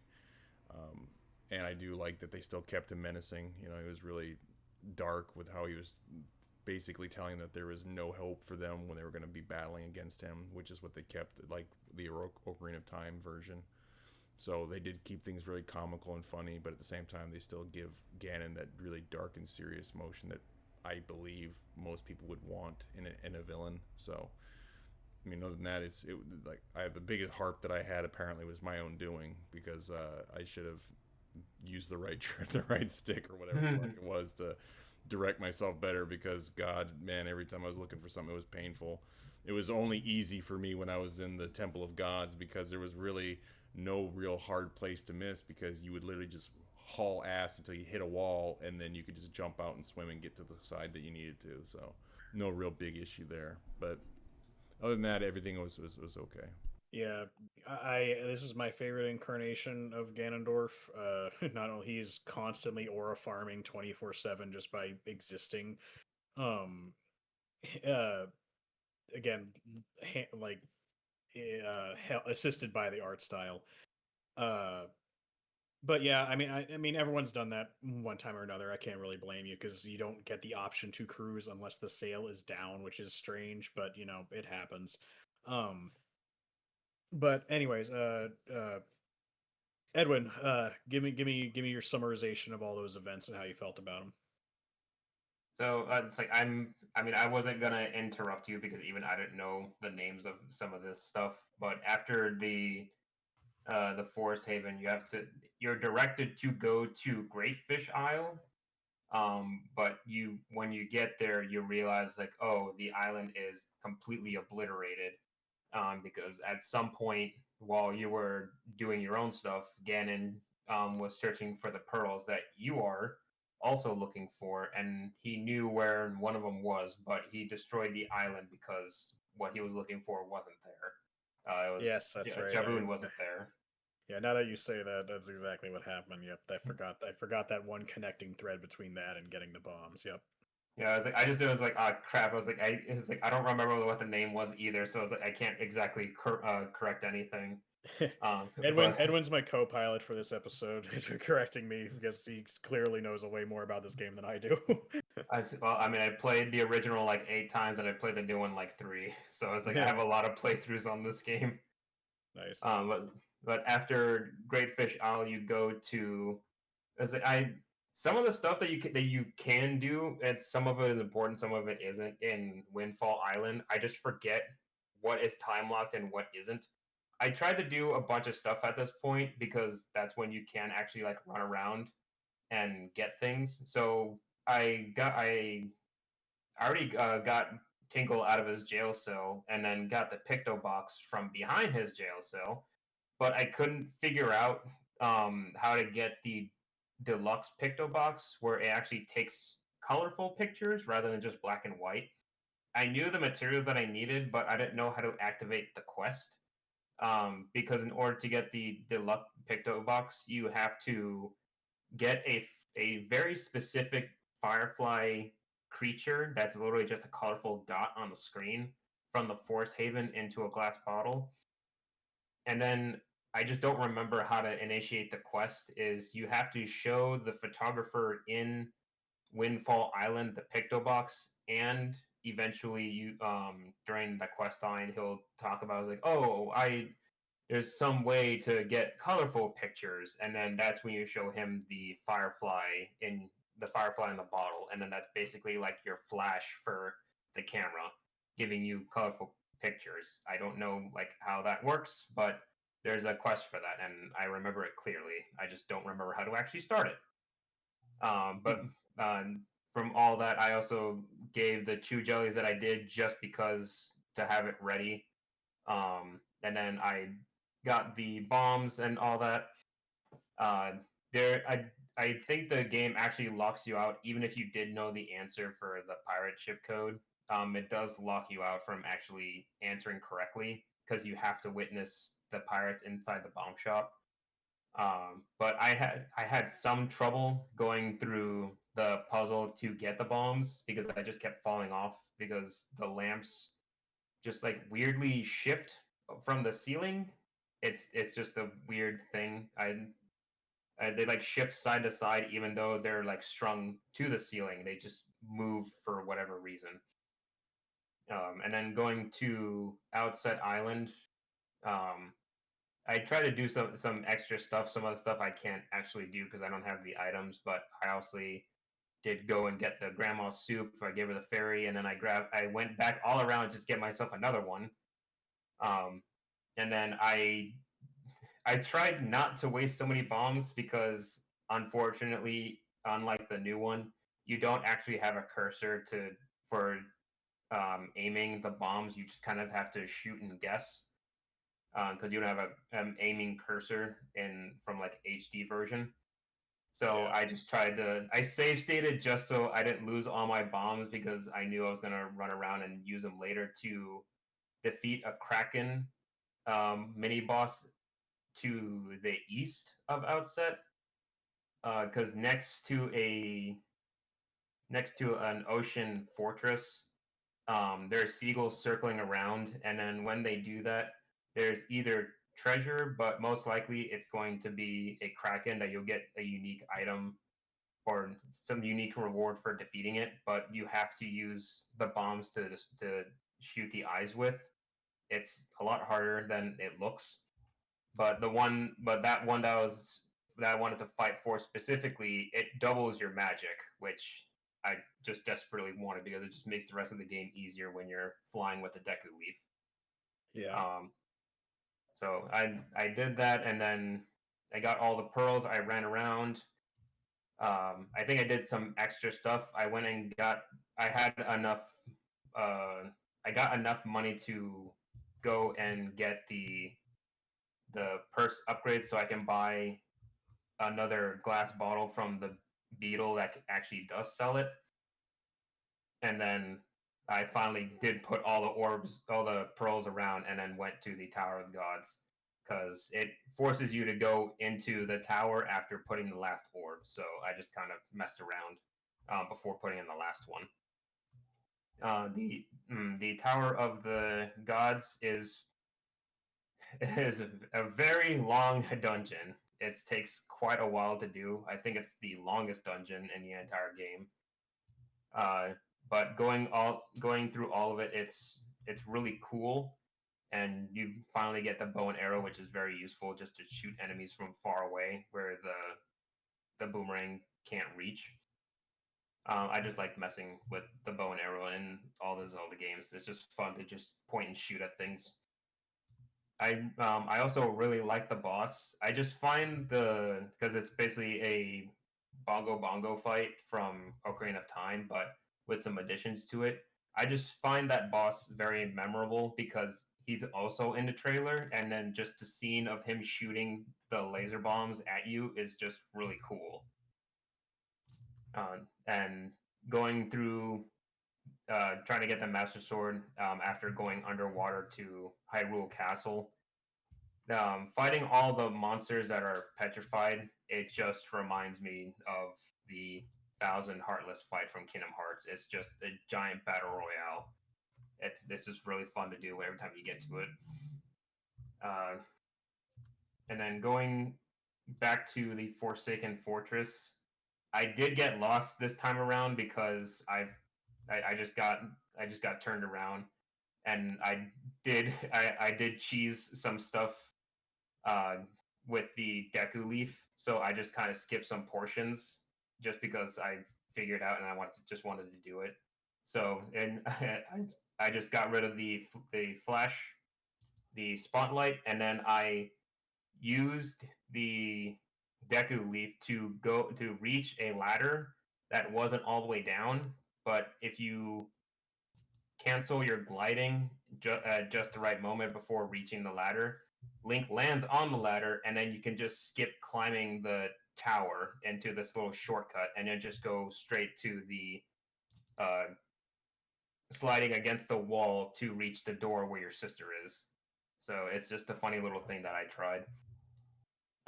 And then you did also skip this one, but I also forgot about it. You fight the giant bird after saving your sister. I always forget the bird's name. Yeah, I always forget the name. It's because it's a weird name that the bird has. It's I have it on here. It's Helmarock King. I always call it just Helmarock King. But it's well, after you save the sister, you just have to climb the tower while it's attacking you, which can be a little annoying. But you can drown in it because it's the tower is just filling up with water, and you're just trying to escape before either the bird kills you or you drown. But the bird fight is very simplistic. I just like the way that the bird is designed. I just think it's really cool. And then you reach Ganon, and then you go back to Hyrule Castle, where the King of Red Lions reveals himself as king, and then just lore dumps on you the history of Hyrule. Well, alrighty Correct? then. The return to Outset, getting the orb, and then yeah, they kind of do subsidize the dungeon by just introducing you to the Tower of the Gods. I did enjoy that dungeon though. I think the tower itself is visually pleasing, and like the puzzles. Though I think the slowest part about it is that you have to use Talkboat to kind of move from like area to area, and because you're not like sailing or anything, you're kind of subjected to his little, you know, toll or trolling speed to kind of just move somewhere else. But the boss fight there is really neat. And I did really like the black and white Hyrule, like frozen in time, like setting, and the area where you get the Master Sword looks really cool. Um, the fight with all of the monsters is really fun, just because in the video, like I'm just running around and I thought I killed them all. And I was like, where the hell is it? Why the and then there's like one guy who's just off in a corner that's just patrolling. And it's like, how did you not aggro me when I was killing everybody around you? He's He just didn't like, like them anyway. well, yeah, he's like, well, I saw what you were doing and I didn't want any part.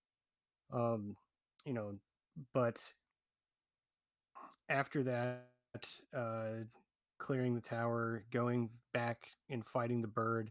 The bird fight was kind of fun too. Just whack him with the hammer, like to break his helmet or whatever. And he wasn't really, I don't know, it didn't feel too scripted, I guess, of a boss fight, because previously you have the throw the boomerang and then he falls, and then the jump on the dragon's tail and it falls.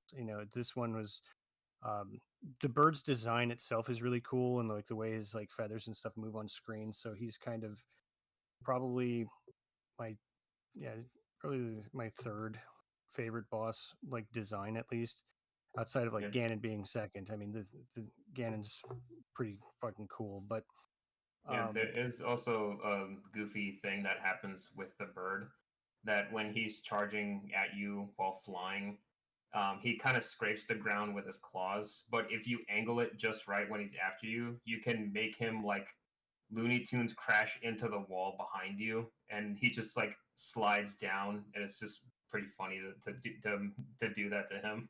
It doesn't really do damage to him, but it does stop him from doing that attack earlier. nice. The pearl thing beforehand, opening the Tower of the Gods. It's they're not too terribly far apart from each other. I mean, I think they are literally like a giant triangle. The tower is like kind of in the center of almost, but that is almost the precursor of what's coming. So Hmm. it's like, take this thing now, go explore the ocean a bunch, because I really hope you enjoy engaging exploring the ocean, because you're about to do a shitload of that.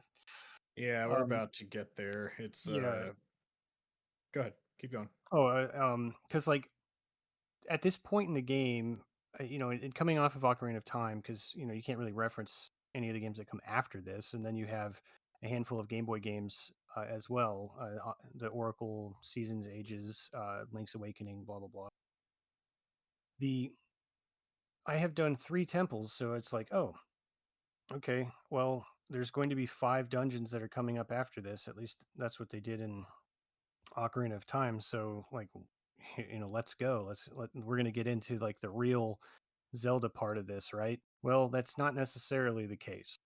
And they really are proud of this ocean setting, though they do a pretty good job, even when you're sailing around, to find these little things. And what you'll start to notice is when you're going to Dragon Roost, you kind of get these ooh piece of candy like visuals of something in the distance, and it's almost reminiscent of Breath of the Wild's way that they've designed their map layouts, because there's like always a visual point of interest no matter where you're standing in the map, so that it's far enough away that your curiosity will drive you to it, but it's not too far away for you to just be like, no, I'm not going out of my way to go all the way over there. And a lot of the things in this game, each quadrant has some sort of special thing on it, whether it's a fairy temple with like the conch thing that has a little micro puzzle to go down there and either get a piece of a heart or more arrows or more.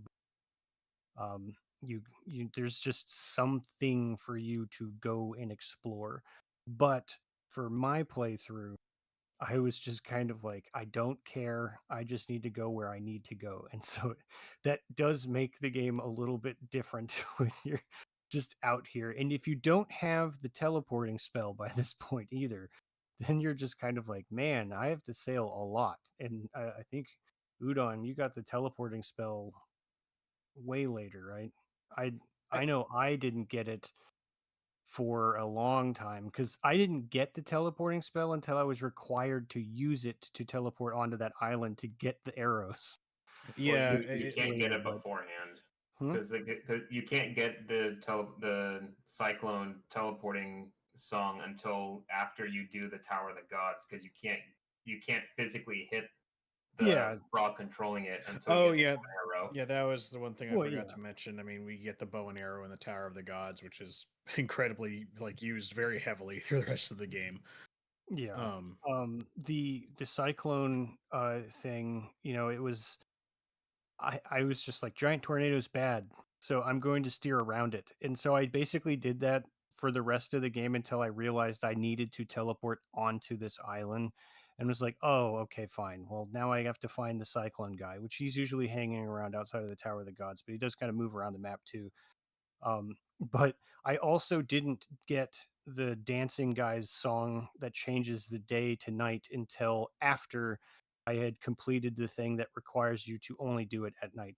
So it was like, well, that song is completely pointless now. But it's interesting because you spend a lot of time commanding the wind in this game, and whether it's teleporting or telling it which direction to blow, and you don't really use the songs for anything else, that unless it's to get into a dungeon, where Ocarina of Time, it's like the Song of Storms and the Song of Sunlight or Song of Light or whatever that makes the zombies freeze, and there's more like utility to the Ocarina than to the actual like Wind Waker stick. Well, half of Ocarina's songs are teleporting spells, because it's just you play that song to go to that one specific area. Yeah, I didn't. Well, I'm gonna touch on like the actual like traversal of the map once we get to the Triforce hunt. Yeah, even I'll agree is the worst part of the game. Even the directors even agree with you. Like there was like they publicly apologized for it, being like, "Yeah, that's fucking boring and lame, and we're sorry about that. We had to do that to push the game out because essentially 2 dungeons got cut from the game in order to get it out on time, and it was replaced by that." But so Tower of the Gods, Ganondorf bitch slaps you.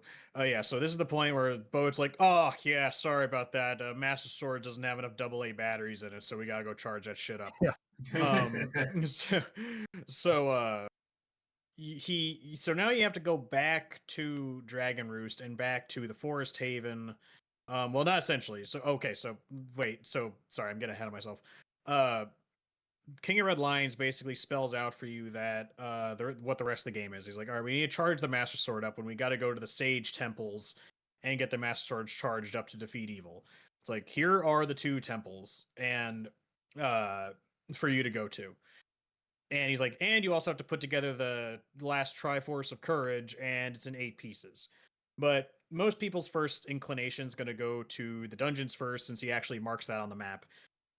You go to both of those places, and you realize you need another item to access both of them. One being the iron boots, the other one being the fire and ice arrows. And the power bracelet. And the power bracelet, yes. Or rather, you need the fire and ice arrows to get the power bracelet and the boots in order to access these places. Now, the problem that I have with this is that up until this point, the boat King of Red Lions has been very direct with you about where to go and what to do.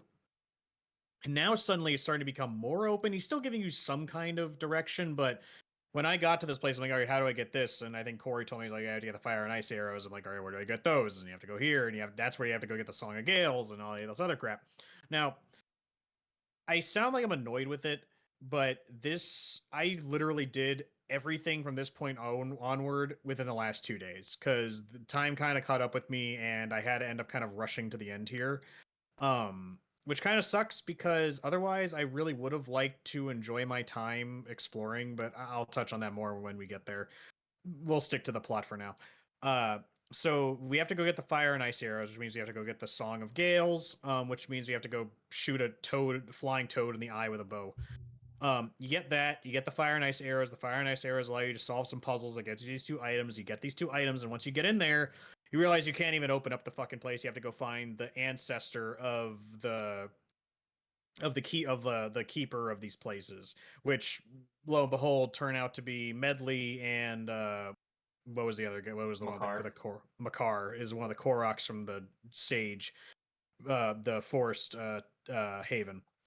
And you have to go to them and play the song on your Wind Waker that you learned in these temples. And basically, it almost like force downloads their ancestors' memories into their brains in almost like kind of really fucked up way. And so then you team up with both. You have to do Medley first, by the way. You're not allowed to deviate from this plan. So first you go get. I didn't remember that, so I actually directed Jordan the wrong way because he wanted to do the Wind Temple first.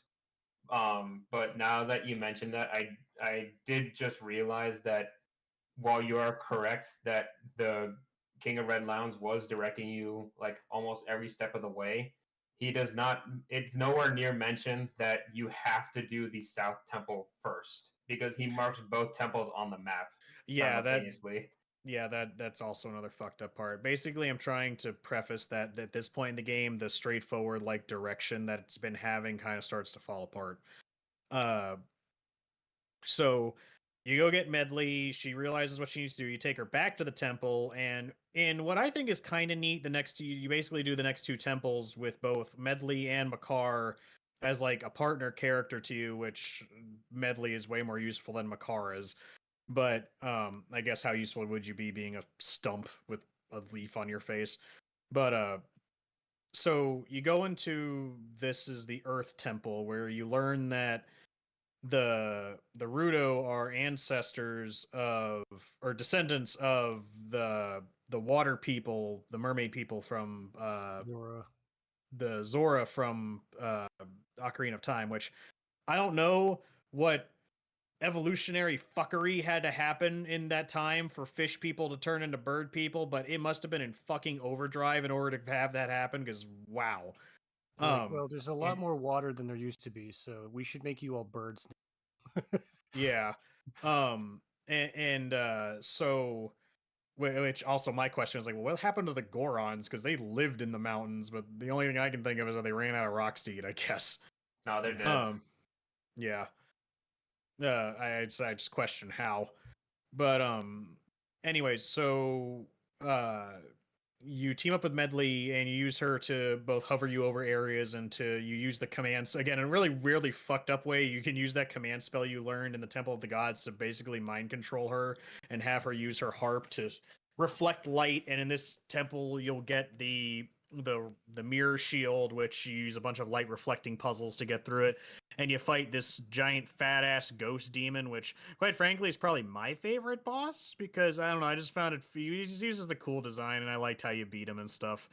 But so you go through the dungeon, you fight him, and Medley sings her harp, or, uses her harp to sing the song that she learns at the center of the dungeon to charge up the Master Sword halfway. You got your first AA battery to put in your Master Sword, and then after that, you can go basically repeat the process with Makar down in the Forest Haven to open up the Temple of the Wind. That's where you learn that these Koroks are the pseudo descendants of the Kokiri people from Ocarina of Time. And this temple is probably my least favorite because not just because Makar is a pain to control and isn't nearly as useful as Medley is, but uh this temple is very vertical. Like a large majority of the temple is this like straight vertical shaft with a bunch of offshoots to it. And it's just a pain in the ass to traverse because you have to keep using the Deku Leaf and this giant fan in the middle to traverse going up and down these flights, and it's very unwieldy to put it lightly. But anyways, so you do that with Makar, and same difference. You get that done, and you get your other half of the master charged up. So this is still pretty cut and dry. And on my end, keep in mind that I started doing this Friday night because when I asked Corey, because I was moving along at a good clip with the game prior to this, and I was like, how much more of this game you got? Corey's like, oh, you have to do this and this and this and this, and I was like, holy fuck, I might not finish this because on my end, my dumbass, I forgot what weekend it was and forgot that we were doing this weekend. So I'm like, oh, I have a whole another weekend to do this. So I kind of had to speed run through it, but doing those dungeons again, I didn't have to consult the internet for anything in both of those temples, which I thought was, speaks to either their simplicity or their straightforwardness in leading me to the solution. Either way, I enjoyed them for the most part because I wasn't ever getting frustrated with them. But then this is where, well, I guess before we get to that big part, because I'm going to go on a lot of spiel about that. Jordan, do you have anything to say about the Earth and Wind Temple? This I really want to hear. I don't. I mean, they're just. No, the first boss that you encounter, that was not the fat guy. It was what was the other boss that we had to fight? I forgot with the other temple. Flying sandworm. Yeah, okay, I fucking hated that thing. Yeah, that I don't know what it was, but the controllers that I had were not working for me. Literally trying to hook shot that piece of shit was just, it just hurt my head every time because I'd be trying to grab him with the hook shot and he would just swallow me up and spit me out, and I died many times until I finally just like, I had to be very, very, very patient to where it took me maybe 20 minutes to beat him because I had to literally wait until I fucking took care of those two stupid little dragon things, whatever he sends at you, and you kill them, and then you have enough space between you, and then I'm to literally like slowly walk to him and then shoot the hook shot until I could grab his fucking thing and pull it to me and beat the shit out of it, because if I didn't and I got too close, he'd just swallow me up. And yeah, I was very upset with that place. And was that the same place also that had that fucking mirror puzzle thing too, or is that something else? That was the first one. That's Medley's thing where it's all the reflecting light puzzles and stuff. Okay. The Earth Temple. Okay. Well, fuck that thing too. I hate that thing. That one's more straightforward than the Wind Temple, though. I don't know. There was a part of them where there were just like these things. I was looking around for this everything to be matching with hitting hitting another mirror, and I had to look behind me to fucking hit those dot things that were on the wall. I did not know that was something I was going to be hitting until I could break a hole in the wall to get more shit, because I was literally fucking stuck. And then the gold swirls. Yeah, I was like, I don't know what the fuck those things are. So I was like, there's just weird designs, I guess, because I saw them that they were all over. So I was like, it's just like wall design. And I was like, okay. I mean, I'll admit that the reflecting of light can be a little finicky in that temple, but yeah, I mean, it's some of the details is hard to see. Well, I mean, nobody was. Yeah, there's no one said anything about, oh, look at those designs. This might be something. So I just was looking for more mirrors, and I finally fucking was just like, okay, go online, and then they showed me, and I was like, this is retarded. Okay, whatever. And I fucking did it, and then moved on, and I was pissed about that. And we did the other one where we ended up fighting the fat ghost guy. That was actually another one I had to look online because I did not think that I was supposed to pick him up. I thought I had to do something else. So I got the reflecting with the mirror shield, like right off the bat. I knew like, oh, there's light.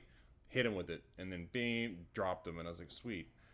What the fuck do I do? I shot him with all the arrows. I was shooting him with boomerangs. I was like, nothing's fucking working. I don't understand what I'm supposed to do. And then it's like, okay, online again. Walk up. Oh, you lift and pick him up. I was like, oh yeah, I'd pick up a ghost. That makes sense. And then throw him into a fucking wall spike, and then he pops into little bastards, and I'm trying to kill all of them. So I was like, that was, he was a okay looking boss. It was not too bad. I didn't understand that whole part there with the whole lift him up kind of thing, because that was just something I didn't expect.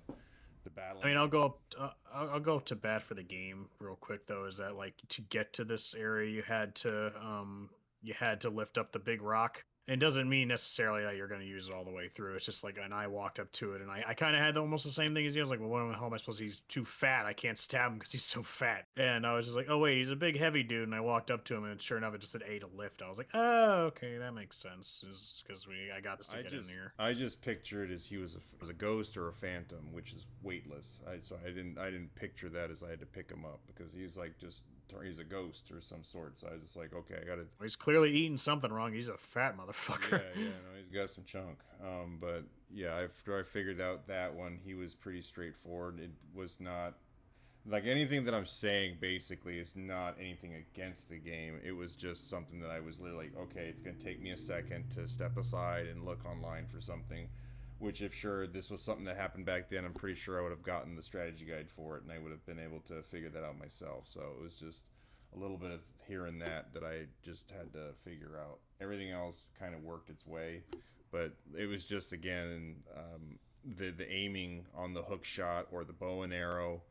Every time I tried to just literally small little bit of a turn on that analog, and that motherfucker would throw it like 3 yards to the right, just like going straight up to the moon. I'm like, what are you doing? Fucking pinpoint right on him. I can't even hit him with an inch, like just a little bit of a tap, and he throws it way off center, and it goes off to the right hand side or the way off the left side or way up or way down. And it was just so hard to hit anything. So when I was like, okay, now I figured out how to use that auto lock system with the hook shot, I didn't even have to look at it, but it would just be sometimes that I would hit it, like it would have it locked on that sandworm thing, and then it would just disappear. And then when I shoot, I have to wait for the animation for him to do his hook thing, and I'm like, okay, now I need to hurry up and roll out of there. But by the time I do it, he's already eaten my ass and then spit me out. So it was like a hit and miss with that part that I still don't agree that was that design of how they had that work, for at least for the game that I had, was working. It was really stupid. Yeah, you have to get very dangerously close to the sandworm in order to hook shot the tongue, because unfortunately the hook shot is ridiculously short. Like, I think it is a little shorter than the grappling hook. I mean, because I remember that I was doing that fucking giant spin level spot where you're down there and they get that giant blade down there that's blowing your ass up and down or whatever, and I was hitting those, whatever they look like, pumpkin things with spinners on the top, and they got spikes around them, and you can grab them with the hook shot and then beat them with the sword. I was hitting those motherfuckers that were pretty far away, and I could grab them. And yet with this guy, it wouldn't let me lock onto him if I was more than like 10 feet away. And so it's just like, okay, his reach of his mouth is way over that, so he's really waiting to just swallow me every time. And I died numerous times. I was so happy to be over with that shit. And then the fact that I had to fucking fight him again later, I made me even more mad. But luckily, I guess I figured out how to beat him in, I think it was 2 tries, and then that was it. But enough about me. How about you guys? Go on, Edwin. Like, after getting the fire and ice arrows, I just started running around, grabbing like all the upgrades and all the items that I needed. And then this was after I accidentally misdirected Jordan. It was like, oh, because I was also thinking, I was like, oh, I'm just going to do the Wind Temple first because I have a harder time doing that one. But it was like, no. I was like, I had to do the Earth Temple first. But going through that one, I went up to a certain point, like just after getting the Mirror Shield, and then I came to a realization that I forgot to get something important that I usually get before this temple, and it was the Hurricane Spin for Link. So extremely rarely, I left in the middle of a dungeon and just went up back to Outset Island to realize I was like, oh, I don't have enough night crusts. I have 9 and I need 10. So I sailed around the ocean trying to find a single Dark Nut to fight so I can steal his belt. And then I actually I went around to like the previous areas where you do find them, but they don't respawn, sadly. So I had to look up online. I was like, hey, where's the closest one where I can just get one?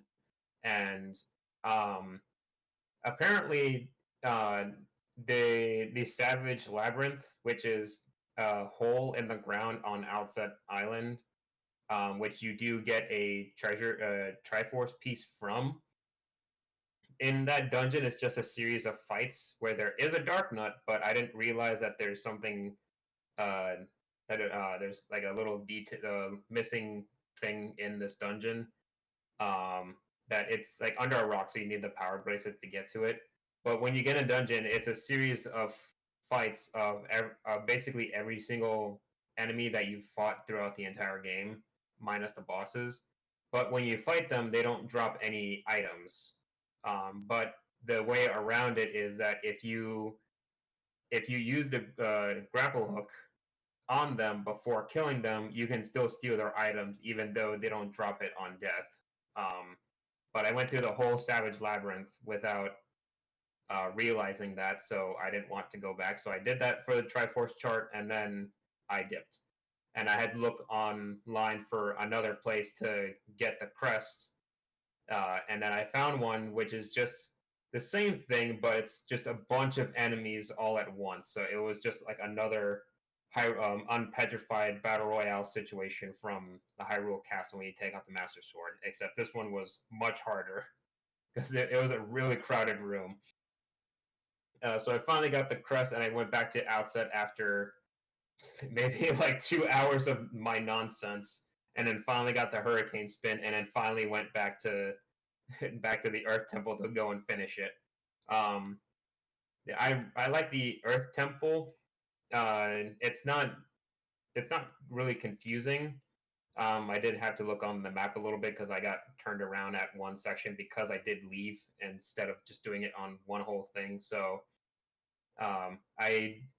the Redead in Wind Waker is probably the absolute creepiest Redead out of the entire Zelda series. It's just really ugly, and the scream is higher pitched than the other ones, so it just always creeped me out.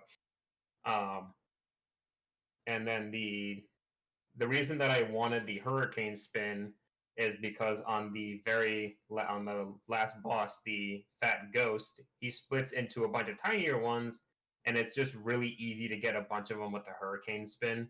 So it's like you basically only have to use it for like maybe 2 seconds, and you kill like 5 of the ghosts that from the many that are in that room just running around after you split them up. So it's just something that I always like to do because it's just using a Hurricane Spin to kill a bunch of enemies at once is fun, and it's also useful on cutting grass, which is funny. Cutting grass, the most useful application is mowing the lawn.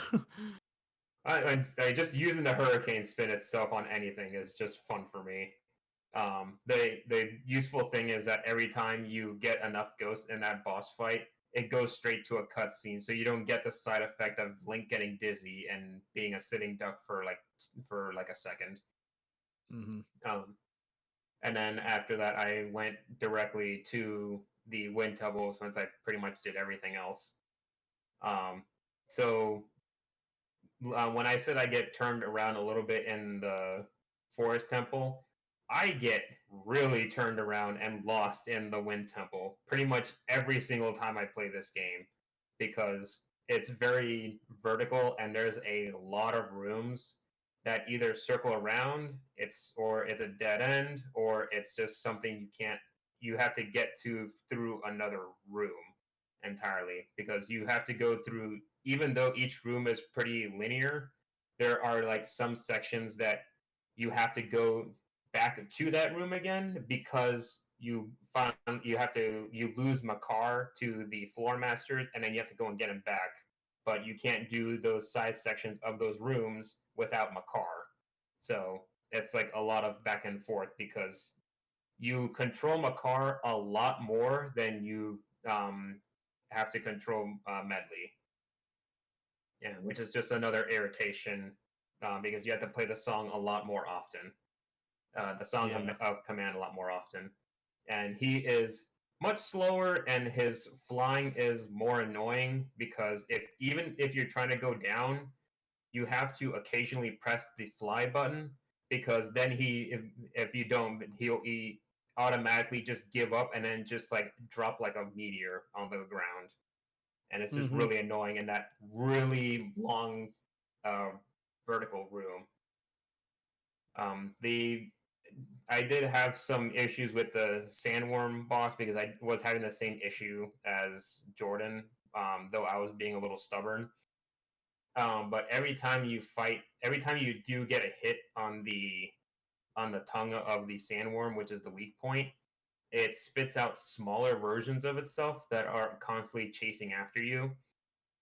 And then because the only like realistic way you're going to target the tongue is by Z target, and rather than just like manual aiming, but the Z target will just go to whatever the camera's pointing at.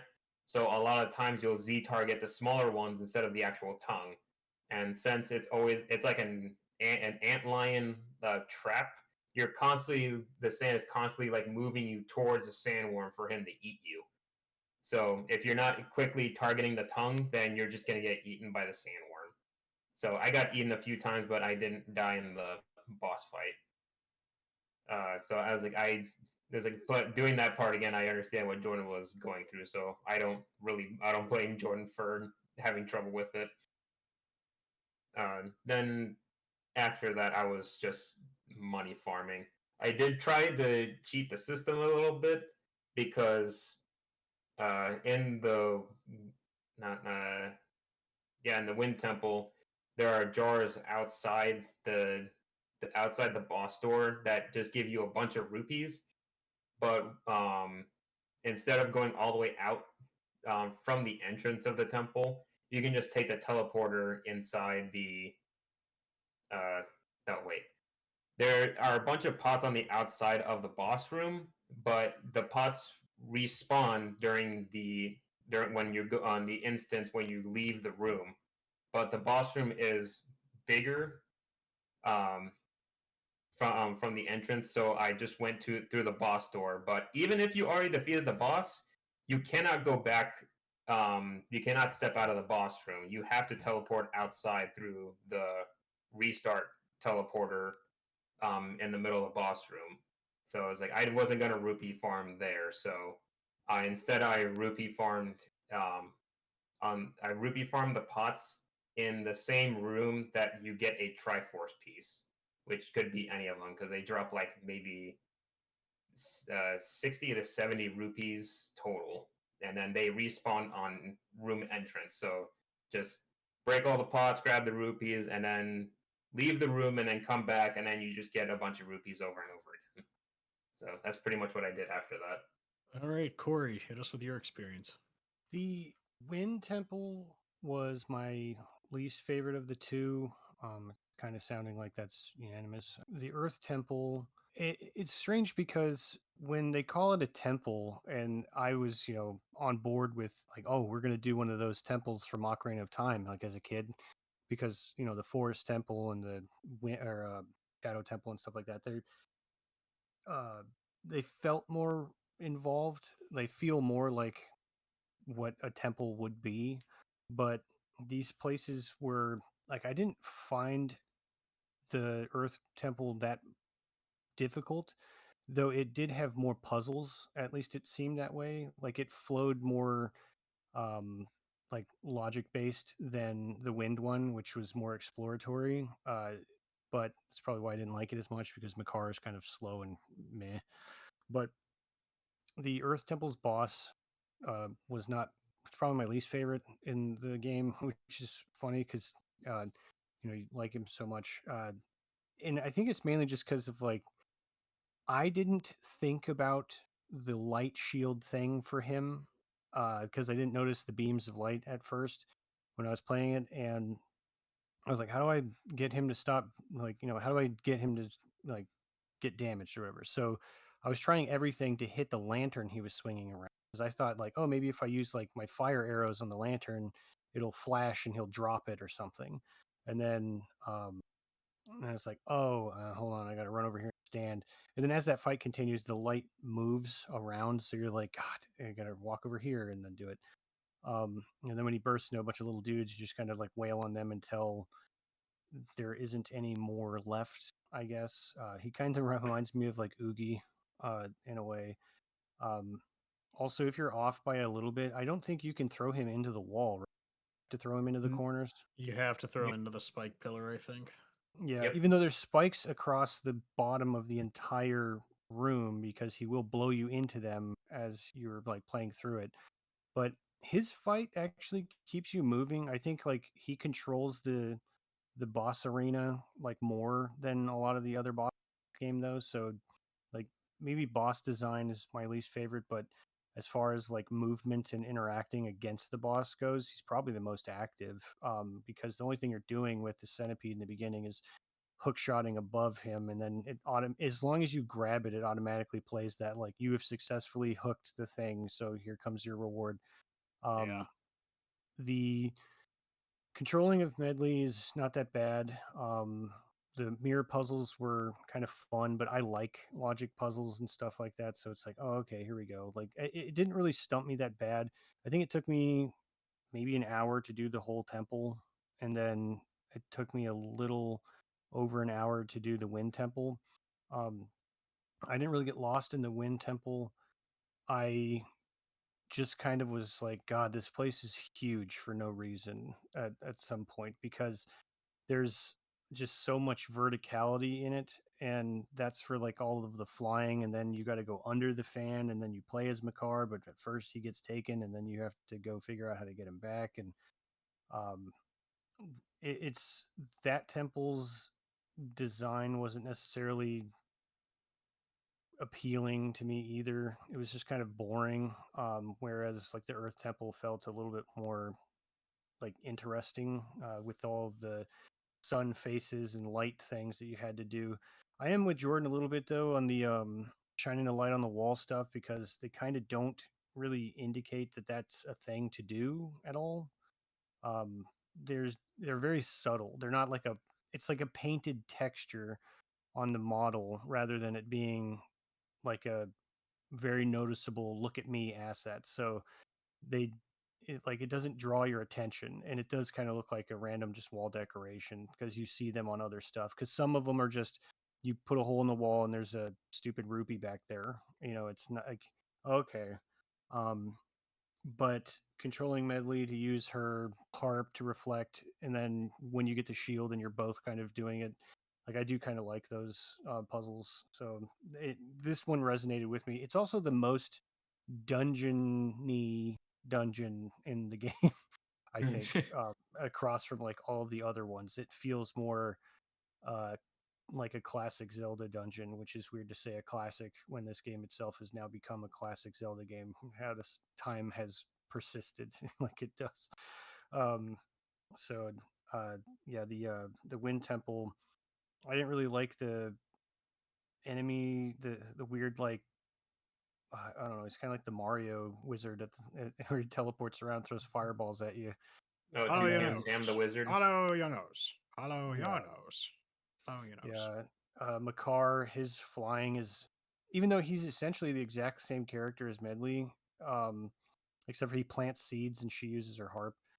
Uh, he's slow moving and has like a slow build up to speed with his acceleration because he's just like a little fuck, and then um, you do your teleporter, the propeller thing around, and um, I did end up falling all the way to the bottom of that damn thing with him once, and was like, son of a bitch, I have to, because if he gets hit by anything, it immediately stops the connection, and then you have I to know. play Yeah. the That song goes again. for that goes for Medley as well, but it's easier to Yes. get hit with Makar than with Medley. Yeah, because he's so slow, and then when you have to climb out of that tunnel and or the whatever the wind fan tunnel, The wind there's all shift. these stupid enemies that are flying around, and if they bump him, and then he's like and then he'll like just fall where he was flying, and if it wasn't above a platform, he's back at the bottom again. There was one instance that was really funny because when I was controlling him, I was like, shit, I need to get him down here. And I was like, I'll just jump. And then his propeller thing gave up, but I threw him into the fan blade, which cuts the connection. But because where he hit, the fan blade slapped him into the ground with me, and he's just rolling to my feet. I was like, oh, here he is. Get over here. Because the other thing too that kind of sucks is like you have this command where you say, hey, follow me. And then they're like, oh, okay. But then when you go into a room, they don't follow you. And it's like, God, I got to pick you up and carry you into the next room, which I Yeah, that would was forget my to thing. I'm do. like, bitch, why do I gotta be your legs? Your legs Yeah. work. It was just, that was kind of annoying because it's like, why couldn't they just follow me into the damn room? Because sometimes they're like, where the hell are they? And oh, I left them in the other place. And then if the floor masters grab them, it takes them to a specific spot in the dungeon that you have to walk all the way back to. And the nice part, I guess, is that you don't really have a range of the control song as long as they're in the room with you. So that really kind of helped me with Makar because I would just leave him somewhere like way up at top while I was like messing around with all this other crap. And then, you know, and then I was just like, all right, get your ass over here. I did like the Iron Boot hook shot stuff where you put the boots on and then pull stuff over. I thought that was kind of neat. Um, like I like how this game kind of utilizes dual purposes, not just for like a weapon. Like, oh, the boomerang can also bring you items. It's more of a like in combination with other items to solve like one thing, which is kind of neat. But they don't really get too heavy into it. It's just kind of only in these two temples where it's just that's what you do. I don't really think you use the hammer that much when you get it and use it specifically on like the bird for like a boss fight, and then after that you don't really use the hammer for anything that I've seen. I mean, maybe you No, can break stuff, but yeah, the hammer is the most underutilized item because it's slower animation to actually whack something with it, and then it just doesn't do that much damage. So it's yeah, basically just for puzzles and then for the one boss specifically. it looks cool. But yeah, um, the other thing is the boss that is I guess other centipede boss. He was kind of annoying the first time I fight him because we'll get into the boss gauntlet, but um it was only because I was using Z targeting to just get a hold of the thing and then shoot it. But because he also sends those little assholes after you, I would just keep locking onto them. So I keep like trying to switch my target to his thing, and then I would get too close and he eats you. And I I almost died on that boss fight because I don't know if I actually died on the boss fight or not. But I feel like I was really close to dying. Um, just because like I kept accidentally getting eaten by him because when I finally locked on to his like hang down, he freaking would be like, all right, I'm gonna eat you now, and it doesn't count that you shot your hook shot because my animation has already started where I go dive in and then like come up to eat you. But he's not necessarily a terrible boss fight because it's kind of an interesting boss arena, but it's very reminiscent of the other centipede where it's like you got to do one thing, and the part that's hard isn't necessarily him. It's just that there's so many little things around you that are just distracting your Z targeting. It's not even that they're distracting me. It's like I know what I need to hit. I just can't do it because you guys are in the fucking way.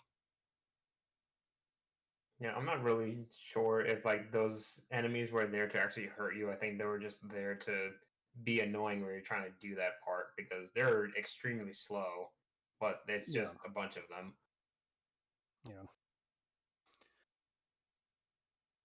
So with that being said, we're now in the final stretch of the game. Because this is the part that's probably, from what I gather anyways, easily everyone who's even people who love this game to death fucking hate what comes next. So after you do both of the dungeons, the King of Red Lion says, "Hey, your Master Sword has new AA batteries. It can definitely kill the shit out of Ganon now, but we have to go first find the Triforce of Courage, right?" So, like, okay, let's go find it. He's like, all right, it is in 8 pieces. So already you're like, wow, 8 pieces, that's a lot, because we're already breaking number one rule of three, and number two, fucking 8. Really? You'd think it'd be like 6 if it wasn't 3, but whole 8 pieces. You're like, all right, well, this should be fairly easy, right? It's like, no. Each piece is almost like its own mini dungeon. Sure, each one isn't as long as any other dungeon in this game, but it takes quite a bit of time. Especially because some of them are so esoteric that I don't even understand how anyone would be expected to find their way to these things if they didn't have a guide of some kind. So just I'm not gonna go over each in detail. Not only we're going, I mean, this is Zelda. I expected this to go on a bit long, but let's just say this. I'll go over like the 2 that I think are the most out there, or just a few that I think are most out there. So not only when you talk to the kid, so this is when I meant when the guidance of the game was kind of having like a mental breakdown, because when the king was like, all right, go get the Triforce shards, and I'm like, okay, so where do we start? He's like, go get the Triforce shards. I'm like, do you have any kind of like, guidance for me of where to start? Yeah. But no, he just tells you, no, it's like, go get the Triforce shards. And I'm like, okay, that is incredibly unhelpful, especially considering this guy has always given you at least a jumping off point throughout the entire rest of the game. And so as I was, again, I was running out of time, and I almost gave up on this once I learned how much effort's going into this, but I'm like, I am still enjoying it, so we're gonna power through it. And so like, how do I describe this? There's one character you need to unlock that's basically the catalyst for this whole situation, and that's Tingle. And you have absolutely, yes, everyone's favorite Tingle, the grown man child in the fucking onesie.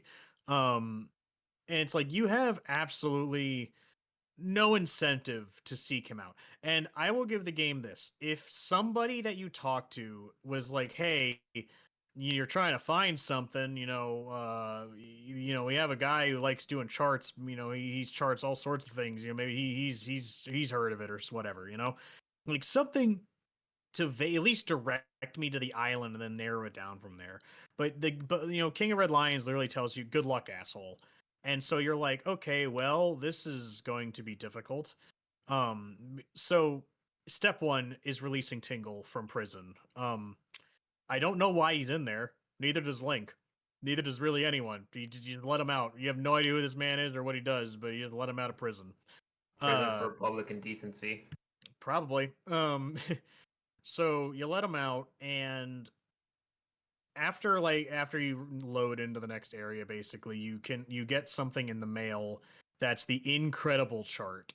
And this Incredible chart just so happens to have the locations of all. So how this goes is that you need to get a chart for each of the Triforce shards, and then once you get all the charts, you have to get the charts deciphered, and then you can go to the point where the chart tells you to go and dredge up the chest that has the Triforce shard in it. So this Incredible chart you get from Tingle has the locations of all the charts on them. Some of them a bit more out there than others, because some of them are just places, and some of them is like it's a ship with what looks like swirls around it, which you're supposed to interpret that as a ghost ship. But the one that I found the most frustrating in terms of like how the hell is anyone supposed to figure this out is that on that same Windswept Island, you do this side quest for this teacher that you basically play hide and seek with a bunch of kids, and then after the fact you have to get her 20 joy pendants, which on the surface really seems like the side quests of side quests, but it's actually required, because when you give her these 20 joy pendants, she basically gives you a fucking cabana fucking island home on this island she owns, basically. And you go there, and come to find out your new house has like a whole fucking dungeon underneath it with a Triforce chart in it. And I'm just like, how the hell were you supposed to figure any of that out? The only thing I can think of is that if you went to the cabana, and the cabana door, which for whatever reason is sentient, talks to you and tells you, don't, only my mistress, blah, blah, blah, is allowed to be here. And you would go to that lady on the island. But And I'll give the game credit. Maybe the Fishman had some clues like this. I don't know, and I'll get to my slightly regret about how I played this later. But so that's one of the bad ones. Another one of the ones that you have to go get basically I think it's like a ghost chart so you can find out where the ghost ship is and go on the ghost ship and get another one of the charts. Two of the charts are basically in combat dungeons, essentially. It's just a bunch of doors with combat encounters, and you fight the thing and you get the chart. That's pretty straightforward. One of them's a very aggravating and unfair seagull puzzle where you get hit once and it's all over. And those are one of those times that quick saving was the absolute savior of my life because every time I could just keep inching forward in progress until I got it all right.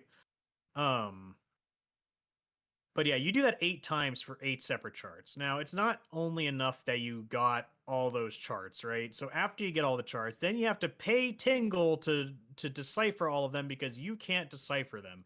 And his services are not cheap. And it takes you almost 4,000 rupees total to get them all deciphered. And only once you're deciphering them, you have to open them, by the way. I figured that out the hard way. You have to open them and then you can finally find the treasure on them and dredge up the Triforce piece. But it's still not as simple as just going to get them because half of them are guarded by a fuck ton of enemies that you have to kill and actually access the treasure. So that whole process takes like 6-ish hours roughly, and that's following a guide, mind you. Yeah. And like I said, this whole scavenger hunt was conceived in lieu of time because they were going to have 2 extra dungeons, but instead they ran out of time, and this is what we got instead. They have even come out and publicly apologized for it, which is understandable. It is a pretty bad part of the game. It's the worst part of the game. And like I said, people who I know love this game still think that's the worst. Like, they will stop playing the game at this point because they're like, it's not even worth finishing it. But that being said, in the HD version, I think they removed 2 of the shards you need to get, so they made it slightly shorter, which is nice. It's not perfect, but it's nice.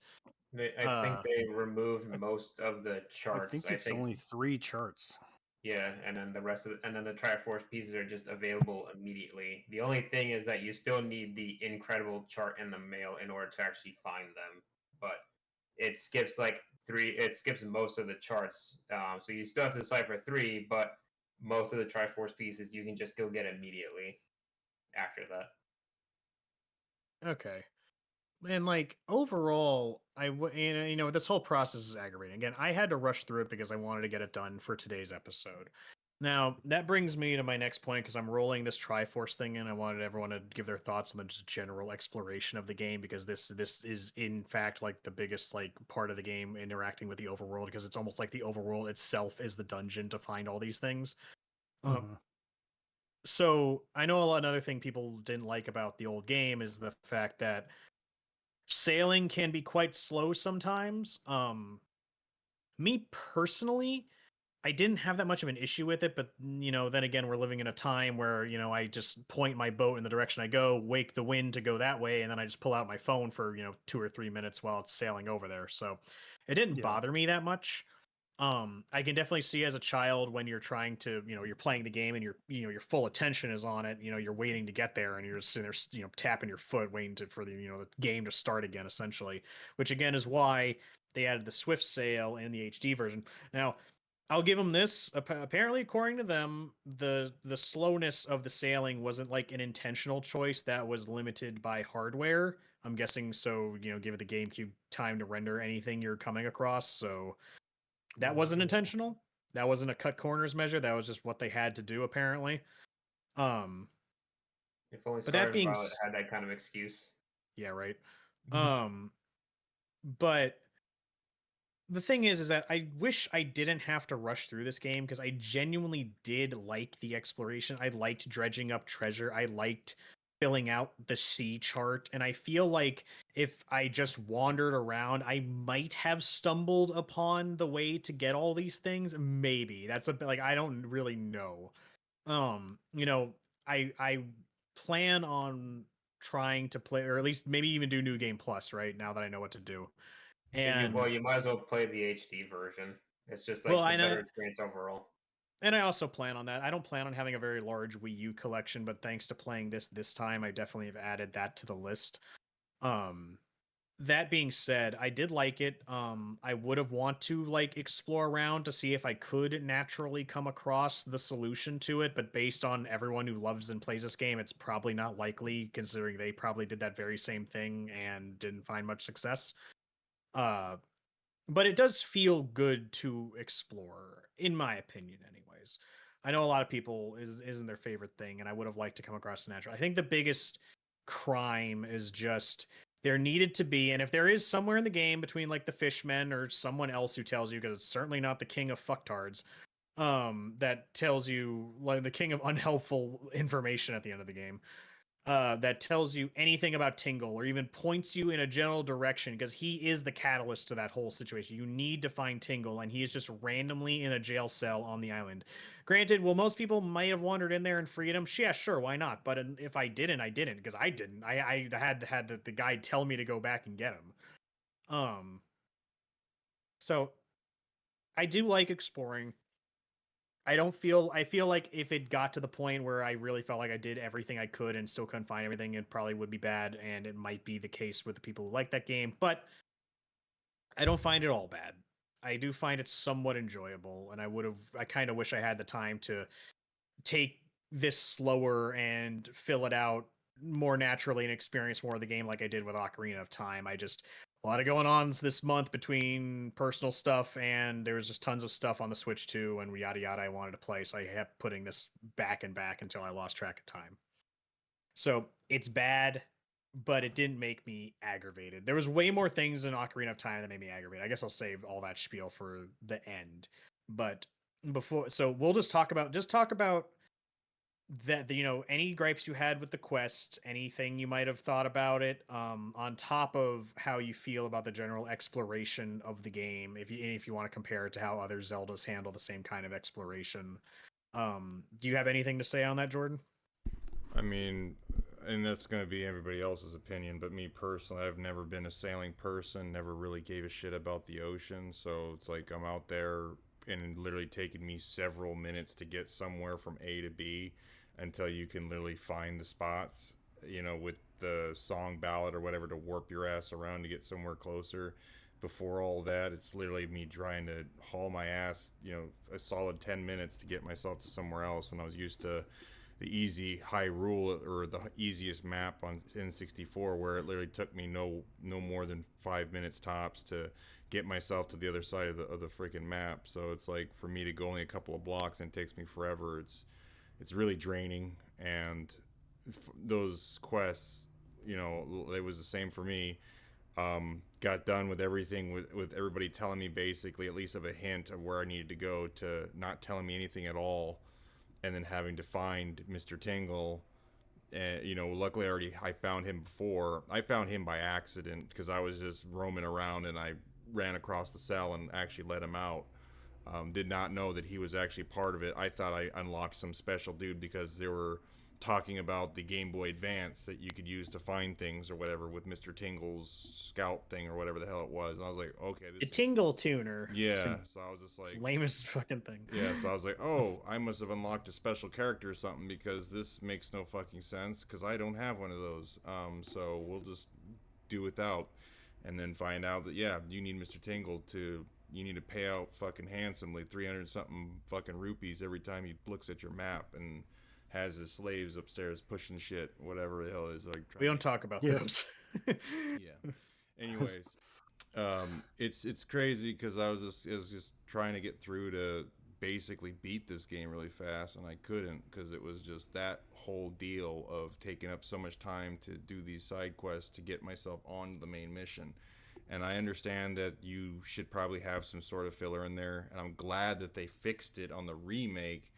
But damn it, is it dry as fuck trying to get myself through all that crap to playing tag with these kids or hide and seek bullshit, and there's all randomness crap, how they're spread all over the place to finally get where I needed to be. I just was not happy with doing the sailing crap because, like we just said, I was not fortunate enough to figure out how to use that proper little gliding system to slowly just move across the water ever so gently.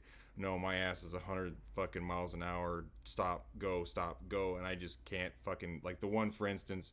You're out there and you're doing the battle with the boats. I can't stop my boat and slowly move. I have to literally hit it on a dime and then pull my cannon out and blow that fucking ship to pieces. And then now I have to hope to God I can park close enough to that fucking beaming light to get the little hook thing to go in the water and pick up the treasure chest. I did that. I literally did that maybe for a solid 30 minutes trying to fucking do that part because it was so goddamn hard. And then taking out the rest, I thought that was it, like that was the last one, and then there was a couple more that I had to fucking do that. So it was just like, dude, just get me to the fucking main story. This is what I want to do. I don't want to be doing treasure hunting crap right now. Like this, I'm already you got me already hooked with the story. I want to fucking figure out what happens next. And now I'm doing treasure hunting, not for one, not my two, but for 8 of these fucking things. When I've already tried to look for the maps, now I gotta get them deciphered, and now I gotta find the fucking pieces. So it's just like, this is just not working.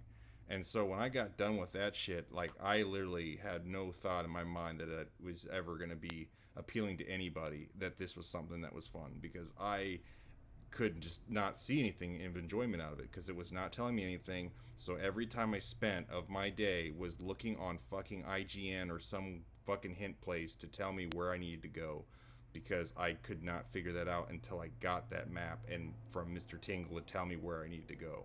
So it was really fucking annoying, and I just could not.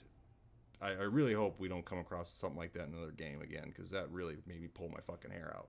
Yeah, it's I like no one's like I only defend it because I don't mind something like that. I guess I wasn't even really defending it. I just say I wouldn't have minded it if I could have experienced. I think I only would have really felt that way if I went through it trying to figure it out myself and hitting a brick wall instead of just doing a guide from the get go. In the service of time, obviously. So I feel like this is one of those times that the limit of 1 month kind of rears ugly head. So I'm trying my best not to hold it against the game, but I'm very well aware of its aggravation it causes with a lot of people. So you're definitely not alone in your thinking on that. So don't feel bad about that. But Yeah, Edwin, how did you feel? How did you feel about it when you first had to do it as a kid? And like, has your thoughts on it changed? Playing it again as an adult. So, before I explain like what happened when I was a kid, it's like I don't know what exactly was going through their mind. Like I totally understand, like, oh, finding the Triforce pieces around the vast ocean because you need some filler for these other islands that aren't exactly part of the main story. Like that's fine. Like I just want to know the thought process. So it's like where you have to go through 8 of them, but in fact you have to go searching for 16 things for to get all the Triforce pieces, because there's 8 charts, and then those 8 charts lead you to the 8 Triforce pieces. But on top of that, you have to go and farm. If you didn't spend like any fucking money at all throughout the entire game, you have to collect 3,400 rupees by the end of that point. So it's just like I was like, I don't know like why they chose the number 398 per chart. I don't know what was going through their heads. It just doesn't make any sense. I didn't look it up. I meant to before today, but sometimes like I think I my theory is that it's some kind of like pun or reference in the Japanese language when it comes to how their numbers work. So that number probably sounds like something or is a reference to something in Japanese that just doesn't translate into anything in English. So that's why it's a random number, or it could be a random number. But that's my theory as to why it's like that. Yeah, I mean, I just find it weird. I was like, oh, you look for 16 things across the entire fucking ocean. But the first time that I did play it, I think I don't know what I did like the several times afterwards. I think I just after doing it with the one time, I just looked it up on the internet every other time. But the first time I did fill out, after looking through all the charts, they only give you like a small detail of what the island the chart is next to, or the piece is next to. So I just grabbed a bunch of bait and I filled up the entire chart, the entire ocean chart, and then so that way, if I needed to look up something, I know exactly what island or like what island the hint the chart gave me, and then that's the way that I did it. So like I did it legitimately the way they wanted me to. But then after that, it was like, yeah, I'm not sailing for fucking ever on across this entire ocean to feed fish for 2 hours. So, yeah, that's pretty much what I did. The rupee farming, I have absolutely no idea what I did when I was younger, but this time I just realized that was like that rupee farm that I said earlier. Just go to a where a Triforce chart was located, and then just farm the pots in there, and just leave the room and come back, and then just get like 70 rupees at a time. Well, I actually just to give everybody a heads up too. I actually went online and I found so there's a spot that you went to beforehand where you, like you said, was found. I believe you found a chart or a shard. It's either one of those. It's a temple where there's a bunch of these pillars, and you would basically go in there and you'd go into each of these rooms with lit torches on above the door, and you'd go in those and you'd fight those enemies that are in there until you went to the final one, and it would get you to a treasure chest that would give you whether the fuck it was the chart or it was the shard. I can't remember, but if you were to hit those pillars on that were in the center of the stage with the hammer, they would give you it was over 100 rupees every time you hit it, and all you need to do is go in there, smack them with the hammer, pick up all the rupees, exit, come back in, and then just keep re-hitting them, and you would just get tons of them that way. And it was literally like that was the fastest way I could think of to get what I needed to fucking do the whole pay Mr. Tingle to have everything done and deciphered. It was ridiculous. It's kind of funny. I've I discovered that naturally when I was doing that. I beat up those pillars. I was like, oh look, they drop money, and then I was like, do these respawn when I leave the room? And sure enough, they did. And I was like, oh shit, here's my money farm. 12 playthroughs later, and I never even considered a thought of hitting the pillars with a skull hammer. I was like, I always just like use the Dark Nut sword, the giant fucking sword, to destroy the pillars. I'm like, all right, that's that. So it's funny little that's funny little hint. All right, Corey, what about you? So the game to me at this point is where it takes like a giant like halt in speed for a massive game padding, because everything is moderately direct. I think the most complicated thing you've done so far prior to this is you need to get fire ice arrows to get all the other items to get in these temples, and it's like, okay, so that's kind of fun.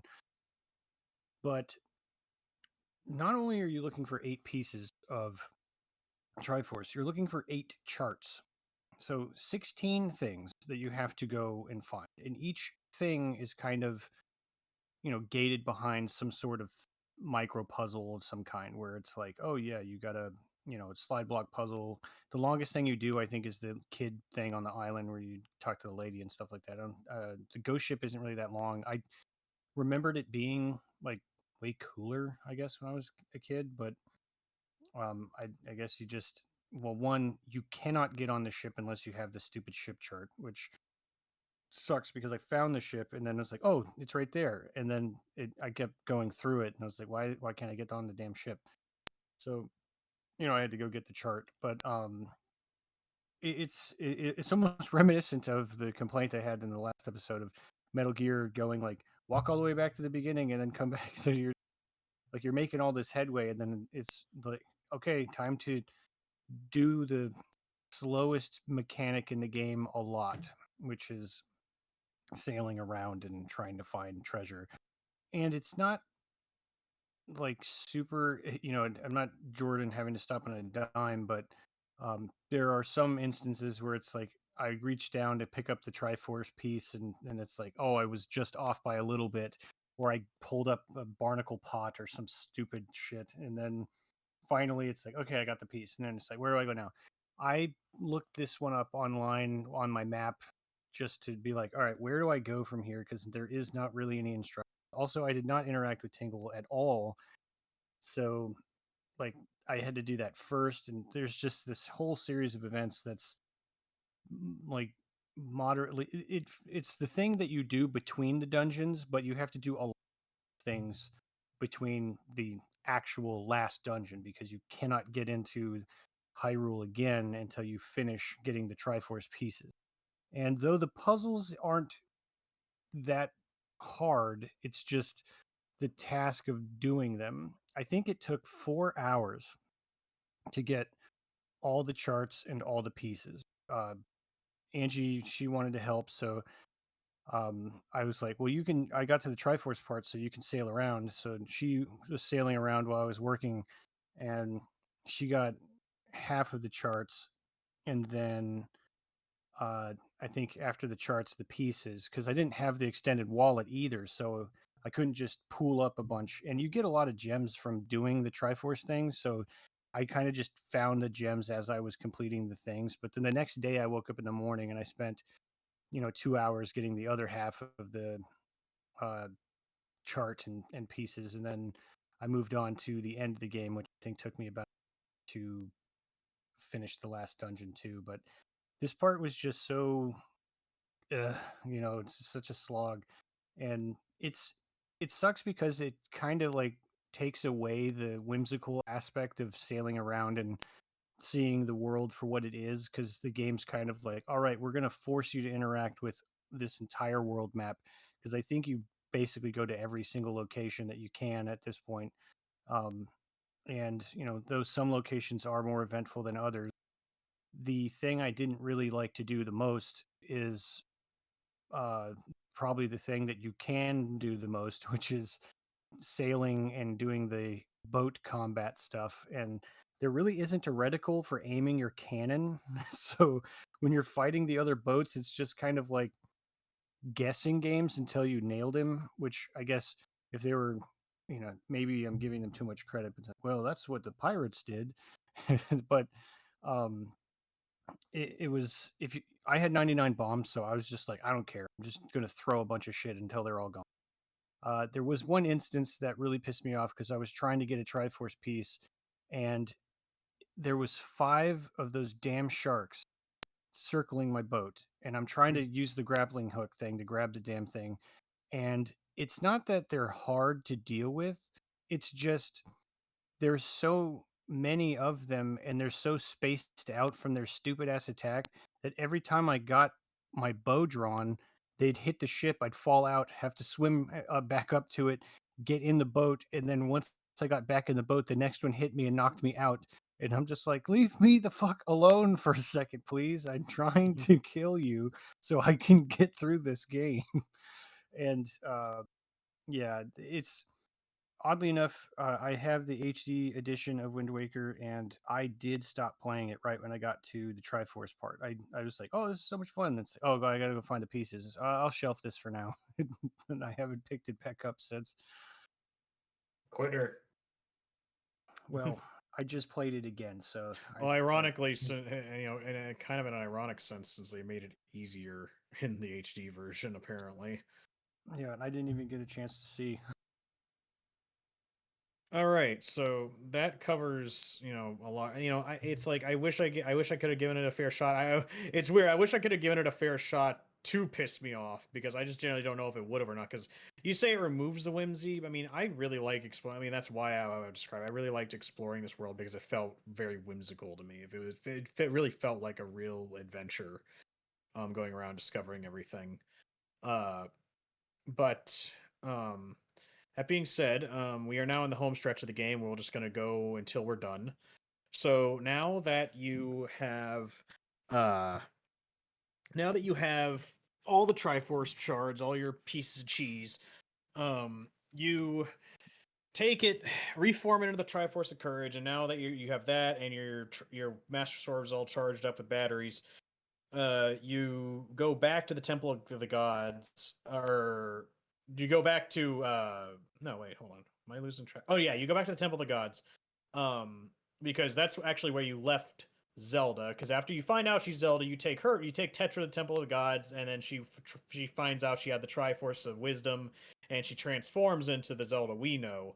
But the King of Red Lions tells her to stay there to be safe, but turns out it wasn't safe. Ganondorf found her and kidnapped her. So you have to chase after him in more deeper into this land of Hyrule, which now you learn that through deeper lore. What I was starting to explain earlier is that in order to save this land from Ganondorf, the gods essentially just drowned the entire land with Ganondorf in it, and so Hyrule is underneath all the water of the ocean in like this weird bubble. But Ganondorf, like he always does, found a way to break out and starts causing trouble again. And he wants to get all the Triforces together so he can make a wish to basically return Hyrule to the way it was with him as its tyrant ruler, I guess. So you chase after Ganondorf, you chase him into his own, Ganondorf's castle in this Hyrule place, and you do a boss rush. There's nothing changing from all of them. You fight them all. Oh, I wanted to say the Sandworm boss. I guess everyone has different experiences, but I genuinely didn't have an issue with him. I just avoided all of his minions, and I don't know. I guess maybe I got lucky with the hook shots because I thought he was the easiest one. But you do a quick boss rush, then you do some puzzles with Shadow Ganon, and then you defeat him, and then you go and fight Ganondorf proper, which you get a bit more story with Ganon. I mean, again, this is still a Zelda game, and Zelda games are kind of light on story in the terms of just Ganondorf bad, kill him. But he's like, he explains how harsh winds always blew through his desert country, and how it always brought death, and he was basically jealous of Hyrule and how green and fertile and happy everything was, so he coveted it basically. And that's part of the reason he wanted the Triforce. Then you fight Puppet Ganon, which is a really interesting design. I thought it was interesting that he was a puppet. I thought that was kind of cool. In 3 different phases, basically almost 3 different boss fights. All you have to do is and in here you get the light arrows too, which I found weird because he's like, the kryptonite to Ganondorf is just in his house. Good place to keep that. Instead of just throwing it in the ocean somewhere. But then again, I guess throwing the Triforce in the ocean didn't stop me. So you fight all 3 Shadow Ganon puppets, which I think I didn't do the second and third phase as I was supposed to, and I think I just got incredibly lucky / I'm just a pro gamer and was able to snipe him with my fucking light arrows.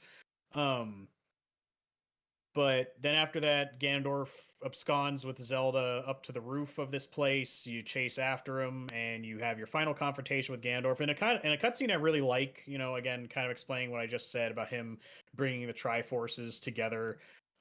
He already has wisdom. Link tries to fight him, but Ganondorf, like a Chad, just kind of like bitch smacks him and throws him to the ground. He has all the Triforces together. He summons the Triforce, and he's about to make his wish, and then the King of Red Lions, as it seems out of nowhere, but it was established earlier that he's kind of like a phantom in this place, and he can teleport everywhere at will. So he teleports to the Triforce and puts his hand on it first, and wishes for this whole land of Hyrule to finally drown with Ganon with it to give hope to the future of the world above. And in a cutscene, I really, really like, because it just kind of showed, because before this, Ganondorf says to Link, he's like, don't worry, I'm not going to kill you. I only want the power you have.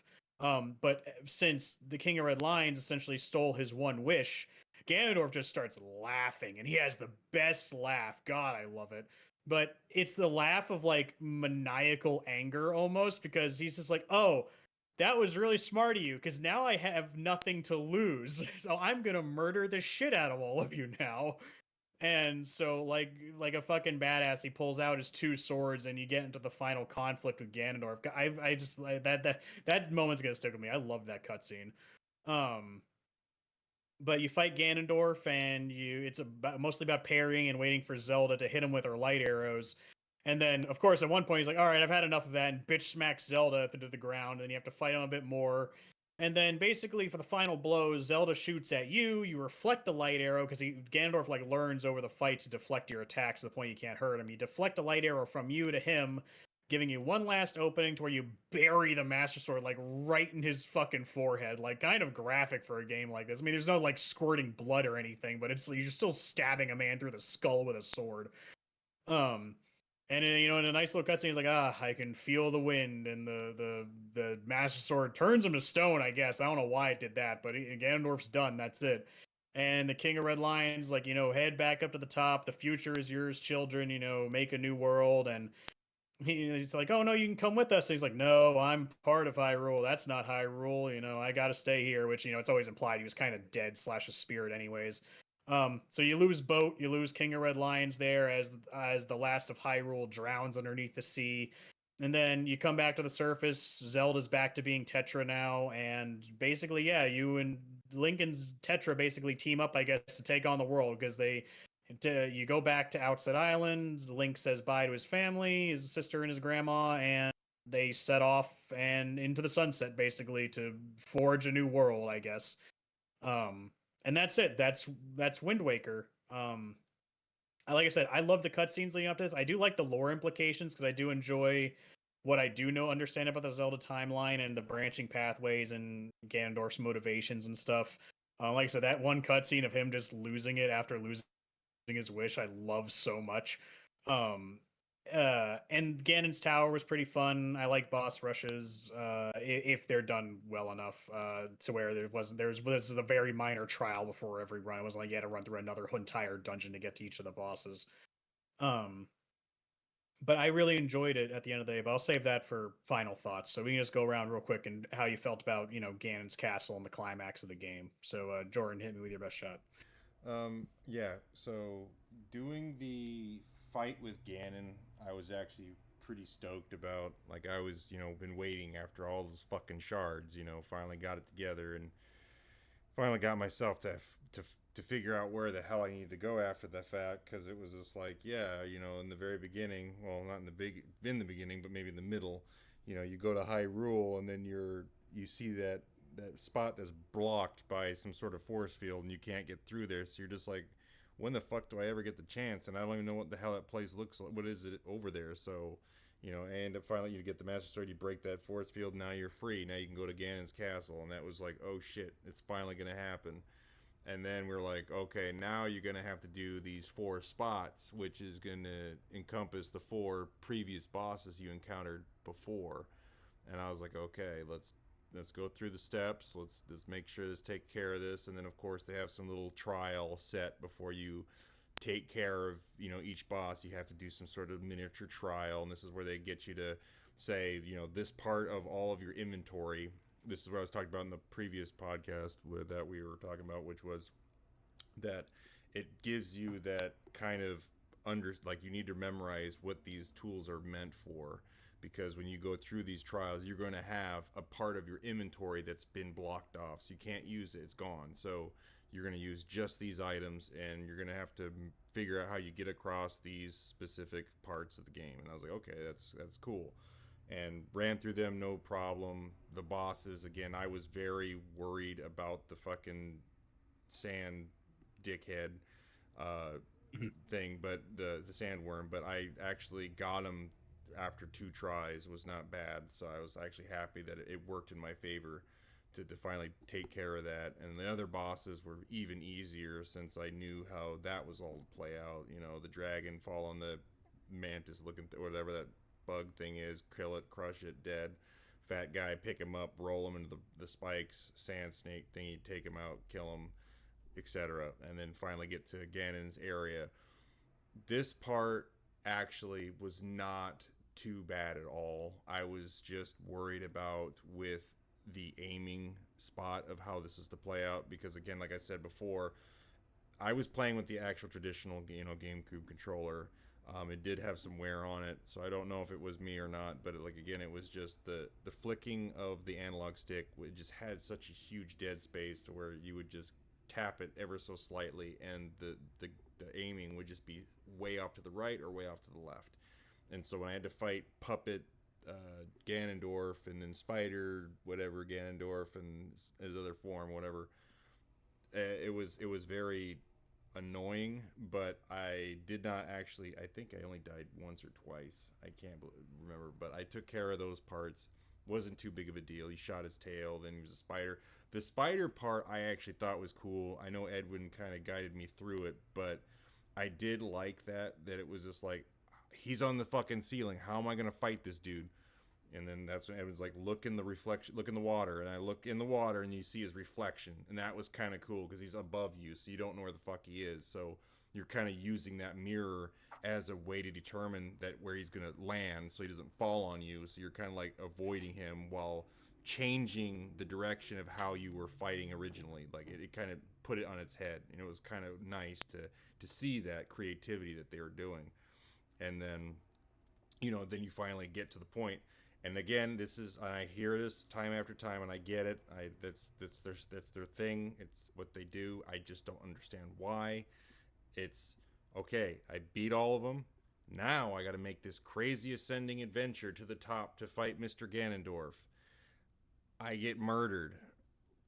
I save. Doesn't fucking matter. Take your ass back to the fucking beginning and try it again. I'm like, what the fuck? I gotta go all the way to the beginning and do this shit again? So I gotta haul my ass all the way through the doors, go up the fucking steps, and then climb my ass to the tippy top to do another cutscene to get fucking murdered again, and then I gotta do it again and again and again and again. And then I'm just break. I need a fucking break. This is pissing me off because I can't get this dude. Zelda's shooting me in the ass with light arrows. I am trying to deflect them, but she's too impatient. The little shit is always shooting me. I'm like, hold on a fucking second. I'm trying to deflect. She shoots me, and then Ganondorf fucking kebabs and just fucking hits me with the Benihana blades, and then cuts me in half, and I'm dead. And so I do this maybe, I don't know, 20 times until I'm like, I literally, I don't know if I remember if you guys caught me saying it, but it was so funny that I was like, this is the last fucking try. If I do this again, I'm shutting this shit off. And I literally beat him that fucking time. It was just like the game felt sorry for me. They were listening to my recording, and then they were like, "Okay, give him that chance." And I fucking made it happen. And then I felt great about it. It was fucking hilarious, but it was awesome to see that he did shove that fucking sword right between his eyes, right on Ganondorf's noggin, bang, and then he was dead. And I was just like, "Holy shit!"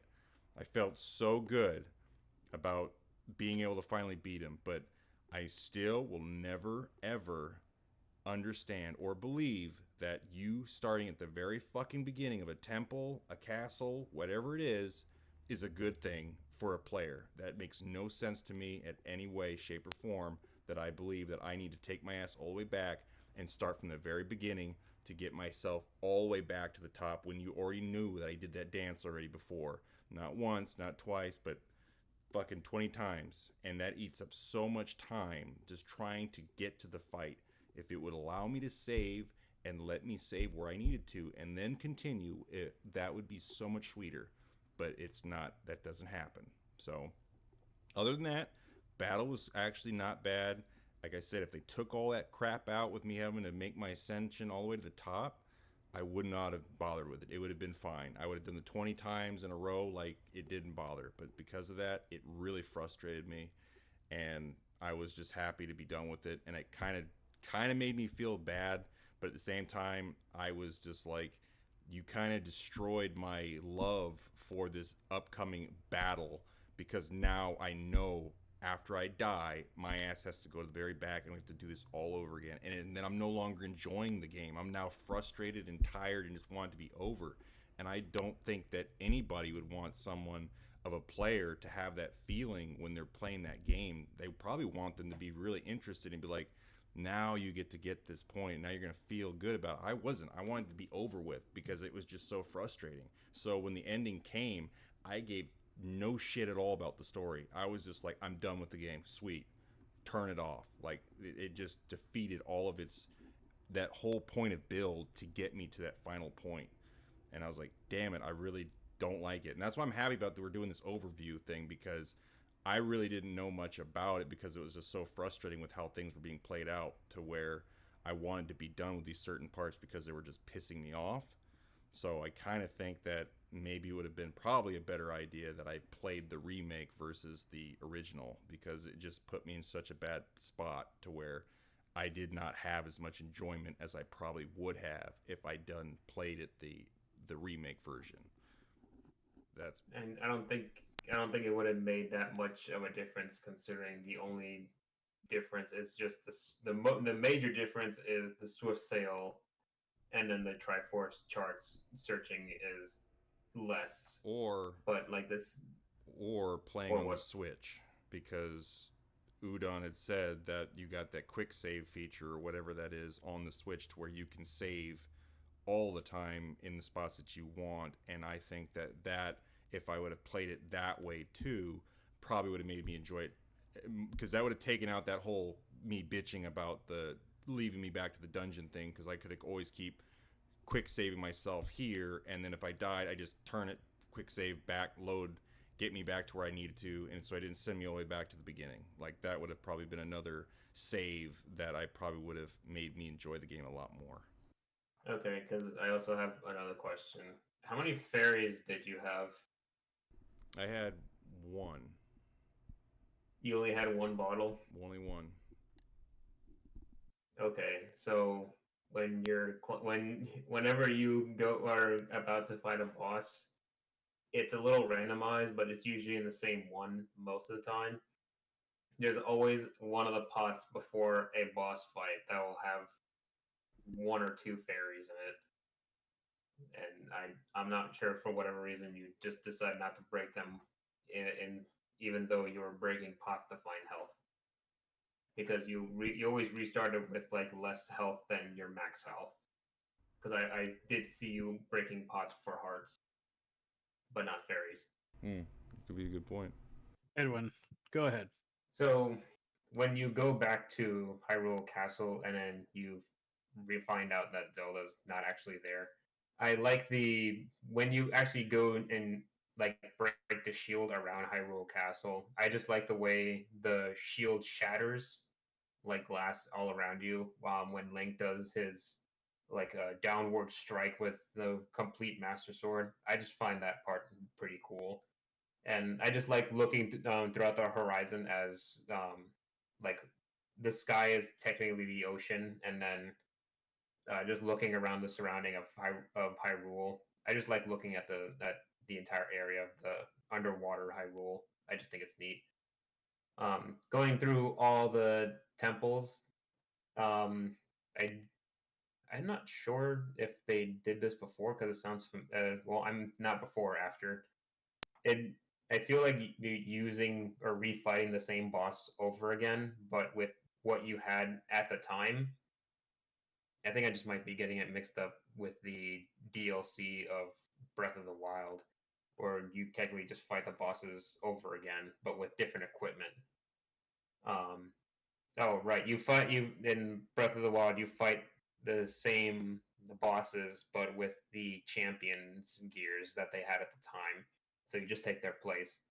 But that kind of reminded me of this part where you just fight the four bosses of the games, which I realized like that is a small amount, because the boss in the God's Tower does not count. The Tower of the Gods does not count. So it's just the main four: the Centipede, the Flower, the Sandworm, and the Ghost. And the fact that they just hinder you for what the items you had at the time. I mean, it would have been interesting if they did like make a remix of it, so that way you just use your new equipment, so that way you just fight the bosses in a different way than what you did before. Like for the Centipede one, you would use the iron boots or the hook shot, so you just pull the heavy rock from the ceiling onto the Centipede rather than just hook shocking grappling onto the tail again just to make the rock fall on it. I feel like they could have used like the new equipment to just make the fights at least a little different. But it's pretty much the exact same way.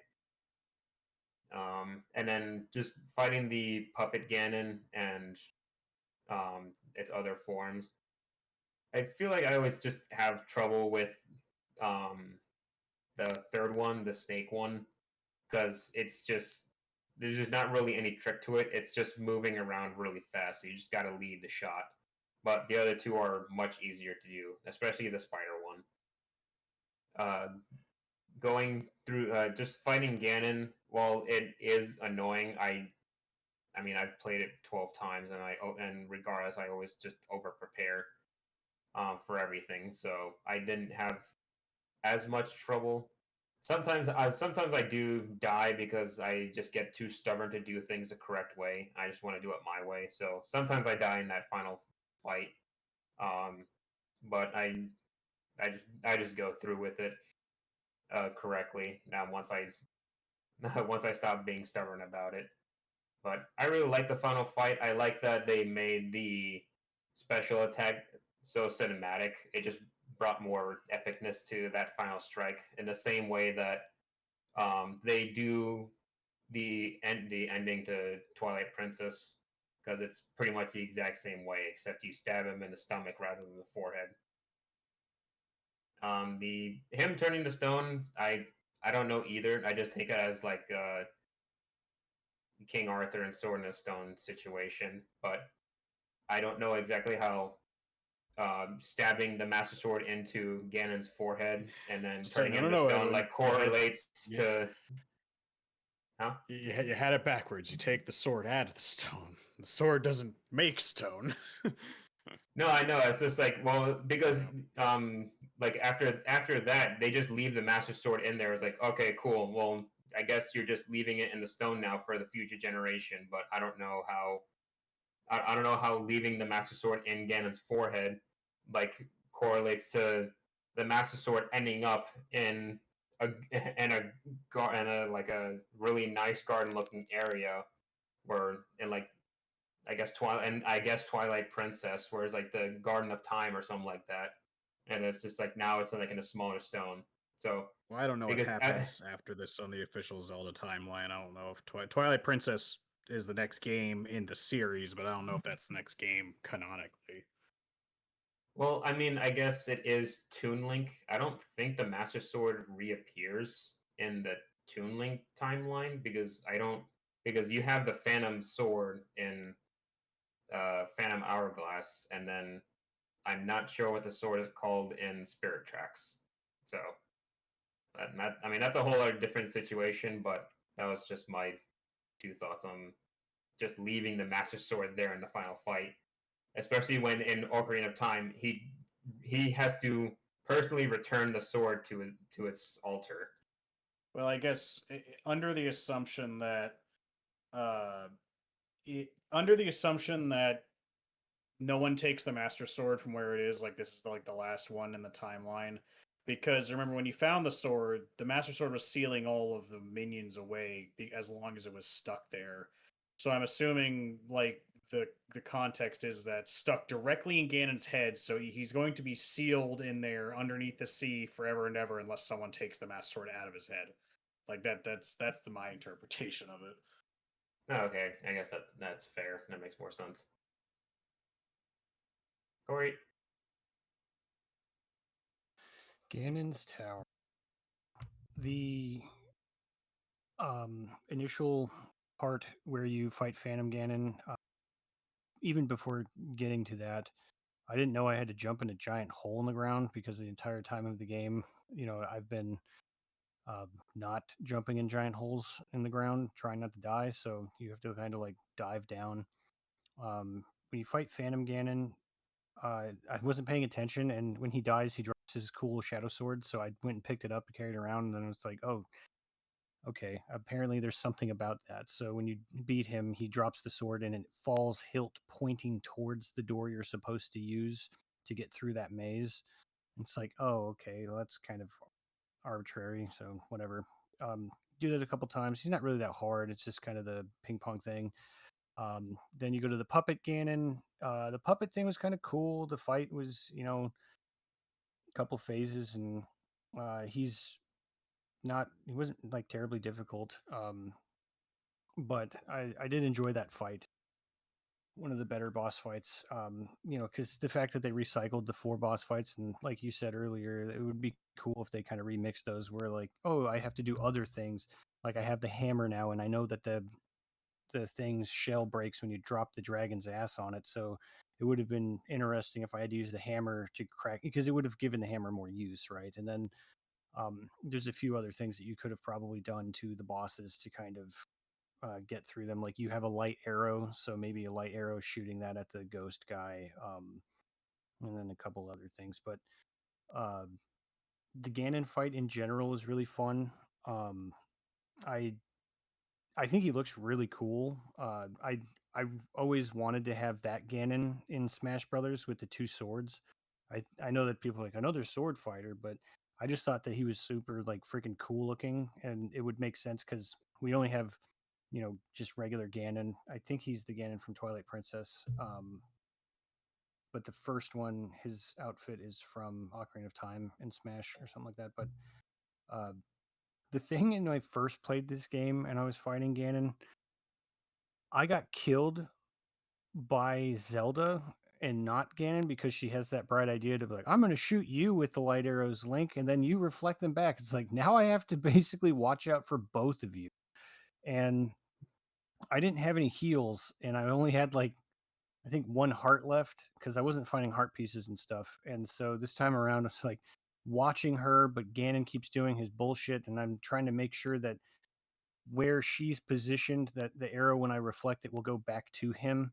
But he can still dodge them. It's not like a guaranteed hit thing where you might have fought your way through everything up, and then this is just like a no-brainer kill. But you can still miss, and if you're not paying attention to Zelda, she will kill you, and it's your fault, totally not hers. But the overall finale here, this fight's really fun. I'm kind of glad that it's just straight up Ganon, and he doesn't like, okay, now I'm gonna turn giant pig monster. It's just you've already done this boss gauntlet. You fought this giant puppet thing that was kind of cool looking, and so now, we're just fighting dual sword Ganon here, and you're just like this little kid who is kind of fed up, and you just leap in the I've air, had and enough. yeah, you just like that's enough, and just shove that sword right into his face. It's kind of cool because they do a similar thing with Twilight Princess, right? Is they seal Ganon with the Sword of Light or something, and then he's got that like scar in his chest or something, and then that was kind of what they alluded to with the Ganon's body at the bottom of Tears of the Kingdom or some shit. But nope, not this one. He just gets it right in the face, uh, and it's like, wow, that's pretty graphic. I mean, there's no blood or anything. The game is still kind of, I don't know if it's T. I mean, I don't think it's No, E for it's everyone, but yeah, it's E for everyone. There was actually blood in Ocarina of Time. yeah, in Ocarina of Time, there's blood because they got like the bloody dungeons and stuff. I think they removed a lot of that in the Game Boy DS one, 3DS one, but and then changed Ganon's blood color or something like that. But uh, yeah, it was really fun. I mean, again, like the arena is really cool at the top of this tower with the water and stuff. The character designs are awesome. Ganon looks really cool. The sword fighting in this game is really fun. They have this like cool mechanic where you kind of parry by rolling around or jumping over them. Some of the Dark Knight characters, you have to like take their armor off by like hitting them certain ways. Otherwise, you're just going to bounce right off of them. So it made up for like the combat in Ocarina of Time isn't terrible. They kind of were inventing the Z targeting thing to do the one-on-one dance, and it's neat. But the combat for this game is pretty damn fun overall. So you get to roll around and fight with Ganon instead of it just being smashing A lot and then running away from him so you don't get hit.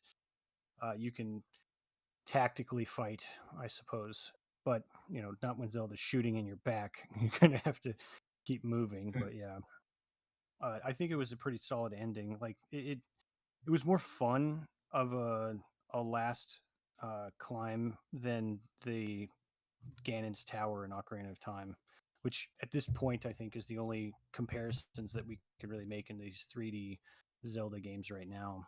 Is that was the prior, and so Ganon's Tower was kind of weird in Ocarina of Time. It's just a really long climb, and then you climb up the thing while he's playing piano for some reason, and he flies up and starts playing ping pong with you.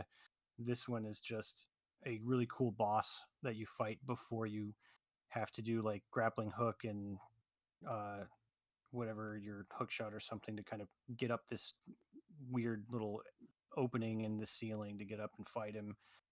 And it's like very, I guess, just raw, you know. Yeah, the battlefield in Wind Waker for Ganon is just like you're on a pillar and then you're surrounded by water crashing down on you because the the king like made that wish. It was like Mhm. I think that one's cooler than Twilight Princess, where you're just like in a field and then just within a ring of fire, where Ganon's just trapping you inside. Yeah, and All right. probably even still with Skyward Sword, I'd say that like that one's probably my favorite because it's not Ganon, it's Demise, right? So it's like the first time that we see somebody other than that because it's like set Yeah, Briar. Like that fight is super dope because it has the Dark Master Sword, which they haven't ever explored again, I don't think. But yeah, this fight with Ganon is cool. It's just like this is it. There's nothing else. You know, that's what it feels like, which is awesome. Well, that's what I was saying. Like Ganon's laugh after his wish being taken from him. He's like, there, he has nothing else. Like that was the plan, and the King of Red Lions just fucked him. So he's just like laughing it off, but like laughing like away. It's like, all right, well, time to die, I guess, because even if I die here, I have nothing else. So I'm gonna take you all with me, essentially. Yeah, this isn't the first time I've killed a kid. So it's like it's almost a very emotional laugh. Um, so as far as final thoughts go, I'll try and keep it brief and not to repeat myself too much. Because this is an overview, but we've been going on for quite a while, even though we haven't really gone into super detail on anything. I guess that just shows that is quite a bit to say about this game, both good and bad. But I really enjoyed my time with it. This game, granted, I like it might number one might have been altered my view because I had access to quick saves because I was using a guide for the perceived worst portion of the game. Because I mean, when I say I use quick saves, I abused that system. You will see because most of the footage you're going to see for this on the YouTube upload is going to be Corey's footage. But when Corey puts up the Ganon fight, if you don't choose to edit it out, it's up to you. But you'll see between every phase of that fight, I just drop a quick save. Because so if something goes wrong, I just revert back to that quick save instead of having to revert all the way back. Granted, in my defense, never had to do that. I just beat them all in one go. But it's just like same thing with like the pots when you're trying to get the pirate ship map because it's like, oh, I went in the wrong one. It's like, no, I didn't. Quick save back. Every time you go in the right one, quick save. Every time you get a hit on something, quick save. It's like if you're about to make a sketchy jump, quick save. Like it saves you so much time, that quick save system with the Nintendo Switch Online like emulator thing. That helps the experience immensely. And I know I probably would have been a lot more pissed if I had to keep wasting my time, like coming back up from a failed jump because the wacky physics if I was playing it directly off of my GameCube. Same thing. It's like I wish I gave myself the experience of even trying to be frustrated with the getting of the Triforces. But as it is right now, the charm and looks of the game does so much heavy lifting between the style and the music and just the general world. Because I like big ocean maps; they're fun. It's kind of funny though, because I have really bad thalassophobia. So like real life ocean, I look at it and quake in terror. But video game oceans, except for Sea of Thieves, where I fall in and see a giant megalodon and shit my pants. But it still has this like whimsical adventure nature and just lends itself to lots of neat visuals. And I wish I had a bit more of an organic experience with it instead of having to follow a guide. But I really wanted to experience the whole game for the episode today and not have to give up on it essentially.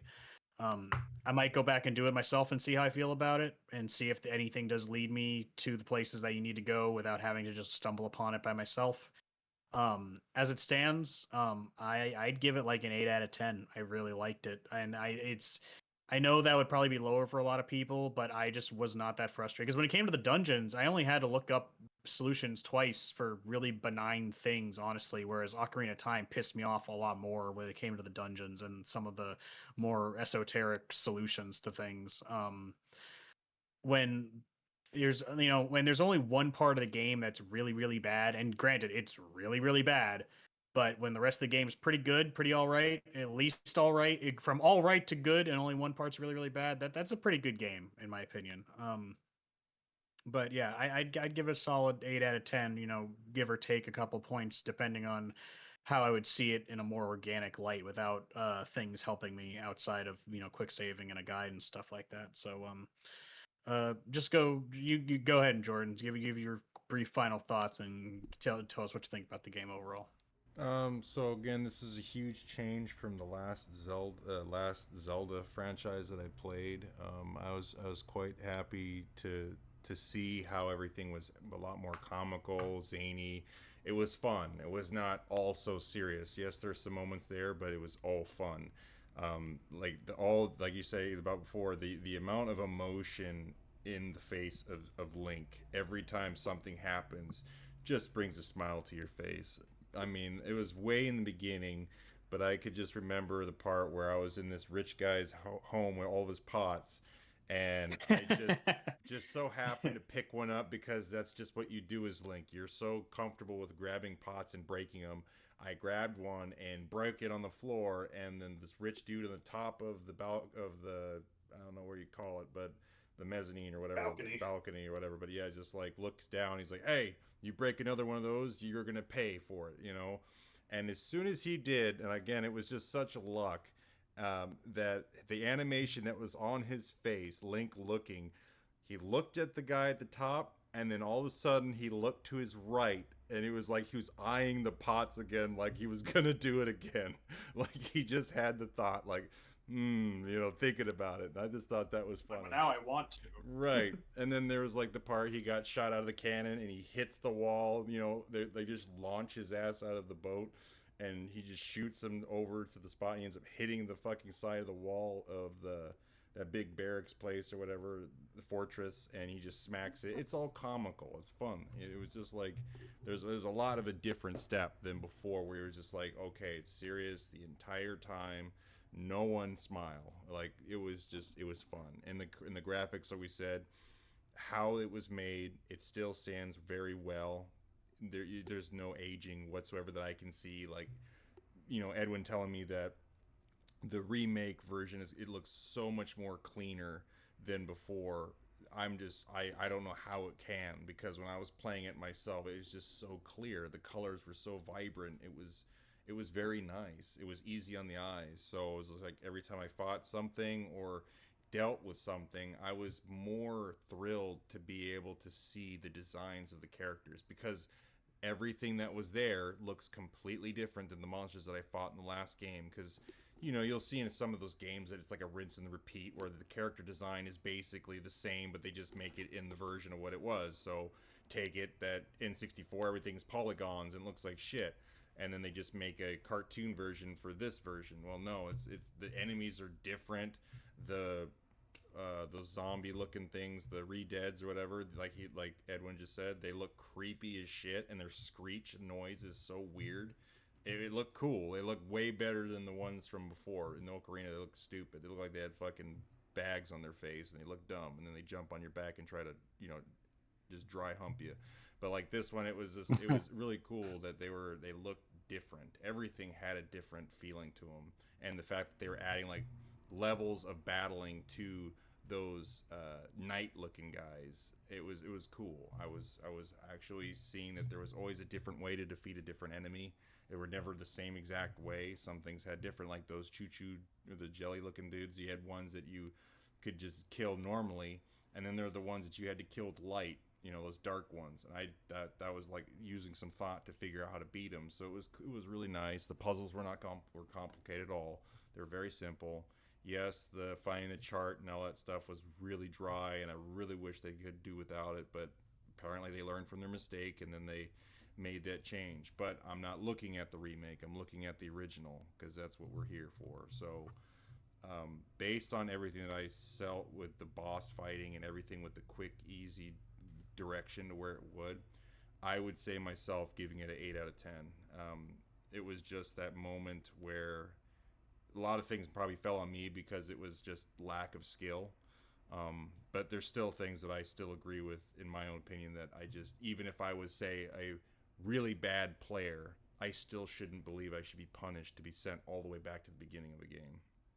Same thing applies with me trying to go in a sense of direction, there should be nothing that should be hindering me from being able to figure out where I need to go. And having that point, it was frustrating and it was really dry, but everything else outside of that was amazing. It was a very, very good. I would definitely say this is better than the last Zelda that I played because it just stood out so different, and it was kind of like one of those games that I was afraid of because it was different, and this was the time that I would say that difference made a huge difference, and it was actually for the better, and I really do enjoy that.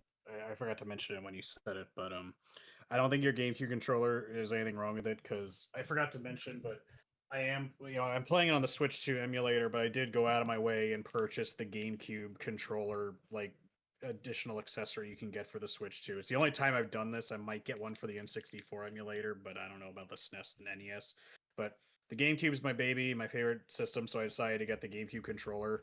And with a brand spanking new controller on the Switch 2, yeah, no, aiming is still a pain in the ass. Like I had to ever so slightly push this thing in order to move it just a little bit further. Otherwise, Link would just do a fucking 90-degree turn.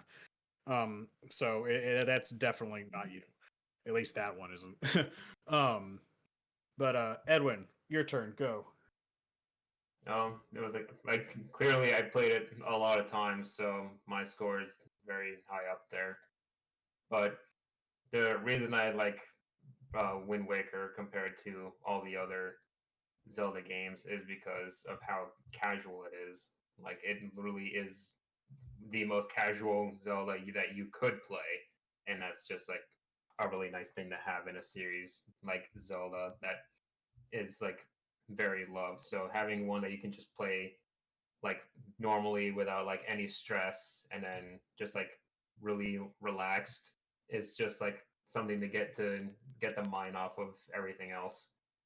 Um it's like it's not overly complicated, it's not super difficult. And well, obviously it's like we all pretty busy, so it's like it's a little lengthy to get through, but I mean, there are like obvious problems with it. I could compare it to the HD version, but really the HD version is just like little qualities of life. None of them are really required. Like maybe the most required thing would be like maybe the boat cannon having an aiming cursor. I think that's probably the most useful thing that I can kind of fault the original for not having because it is quite difficult. The swift sail is more of a quality of life because, as you said, the speed of sailing is more for the game to render. It's the large area in front of it, and the Triforce thing, that's just a development issue. Like I can't fault the HD for being better when that was just like the development issue. But like I like it. Obviously, I played it a bunch of times. There are issues with it, but I mean, it's not like It's not like the other Zeldas have problems with similar level problems with them as well. Like even then, I still stress out for like Ocarina of Time and like Breath of the Wild and things like that. Even some other Zelda games with Toon Link that I still like. I still have issues with those as well. So, I would give it a 9 out of 10 because like it's very casual. Like anyone, if you were to start playing a Zelda game, this is probably the easiest one to go through. You could play the HD version just for like an even better experience, but I mean, you still can't go wrong with the original. Obviously, the worst parts still exist in both versions, but one's just worse than the other. But I mean, that's more of a time situation. You can still get through it. It's just cut a little short. Um, but again, it's still a development issue. Knowing that that part was actually supposed to be two other temples, just like is kind of disheartening because as much as I like this game, I would have much preferred playing whatever two temples they had in store rather than just Triforce shard hunting. According to them, they didn't specify which two they were. But according to Nintendo, we've already played them, or if you've played like all the mainstream Legend of Zelda games, they were just repurposed and put into other games. People speculate if they were put into Twilight Princess because I guess Twilight Princess has an abnormally high amount of dungeons. So technically speaking, you've already played it. Just saying. Well, I mean, compared to Twilight Princess, that like it's like really night and day. Twilight Princess is like playing it casually or like for the podcast. It would take like maybe and like the same and like a similar occasion. It could maybe take like 2 and maybe bleed into a third month to finish that one. That's how long and complicated that one is, which is why I much prefer. While most people would prefer Twilight Princess because of how cool and edgy it is, I mean, I prefer Wind Waker for the complete opposite purpose. All right, Corey, I hear you click clacking over there. Give us your final thoughts on on your Wind Waker experience. I think an 8 out of 10 is a pretty good score for it. The game itself has fun combat. It has pretty decent controls. Granted, if you were a fly on the wall listening to us play over Discord, you would hear a lot of "Damn it, Link, you idiot!" like just constantly. But that's just the weird mechanics that Zelda does for like the you're too close to the ledge and it thought you wanted to jump, so now you're jumping.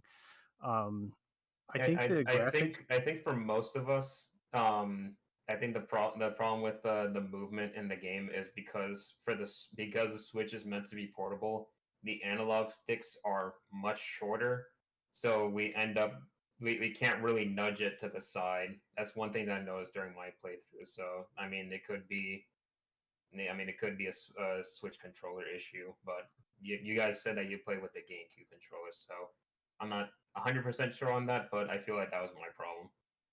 Yeah, I was playing with the Pro controller. The graphics themselves, they hold up so surprisingly well that like I'm almost skeptical that this version that I'm playing through the GameCube emulator isn't being assisted in any way. But it's just wild. I'm like, damn, this game's old, but the cell shading graphics like hold up so well, and it was just like playing a Zelda game. Like, okay, well, there's no jank to it. Like, obviously, if you go back and play Ocarina of Time, you're gonna be like looking at Nintendo 64 graphics, but and Nintendo 64 graphics though are an interesting aesthetic that indie developers and stuff kind of are embracing for their stylized games, and I do like that style. I think I want to try it at some point, but um they're not that they're not actually great in comparison to like GameCube. It's such a leap forward in like model quality, and for this game to be stylized, cell shaded, and run so smooth, it was just like, oh wow, this is really good. I wanted more dungeons, because I wanted more like time with the game. I wanted more experience. Um, Granted, there's that other, the weird hiccup of, you know, shard hunting basically, and doubled because you're also finding charts. Outside of that, everything else is just, really kind of well done and straightforward. There isn't too much complications with puzzles and things like that. So it's a very approachable game. I think anybody could kind of get through it. Even as a kid playing it, and I wasn't really like a little kid. I think I was like 15 or something when I was playing this game. But it was, and I've definitely played way more complex JRPGs that also are very uh, conservative with the information they give you to go and find these dungeons and things like that. Like when you play Wild Arms or anything else where you have to scan for towns, you don't just see things out there and someone tells you one time, it's over there in the west. And then if I forgot, then God help me. But um, the only thing I could say that is the hindrance is the chart, because you're going to need some kind of assistance on that, since the game doesn't really do a great job of telling you what it is you're supposed to do. But aside from that, the character designs are really fun. The enemy designs are really fun. The combat is really fun. There's just so many wins for this game that even though there is a monster negative, it's not that bad, because the only thing is like, well, now I have a lot of other things I want to do. And it might not be a dungeon, but it's still like, forced gameplay section, I guess. So in the end, I still enjoyed playing through it the entire time. I mean, my first session where I sat down and played the game, I think I got all the way through. I got all the way to Dragon Roost, and then I stopped playing, or something like that. It was like the first 3 hours where I was like, I couldn't stop playing it. It's like, oh, this is really fun. It reminded me of when we did the God of War episode, and it was like, oh, I'm really enjoying this. So it was nice to actually have a game where it was like, hell yeah, like I'm looking forward to picking this up tomorrow. Yeah, that was not my experience with God of War, but I understand exactly what you mean, because I do want to try this game, give it one more solid go with no time constraint, and see how I feel trying to figure everything out naturally, trying to like block out of my brain, like let the game guide me, not do things just because I know where they are and what they do. But yeah, that was Wind Waker, y'all. I apologize that went on a little bit long. It's only supposed to be an overview, but there was a lot to say. Next month is BioShock, and we have already some of us have already gotten a head start on that. And as far as Maybe. us goes, maybe, possibly, yeah, depending on how your totally legit copy is feeling. But anyways, yeah, BioShock next month, and more content between here and there. So, Jordan, if you want to take us out, go right ahead. All right, and I just wanted to also just change my score. I actually looked back online in my previous episode because I said this was better than the Ocarina of Time, so I'm gonna have to give it an 8.5 instead of the 8, just because that's what I said in my last one. Anyways, so that being said, again, Udon, thank you so much for running us through the special today. We got everything we needed to be able to get more information on exactly what was going on with the story all the way up to the end, as well as our thoughts and how we handled it.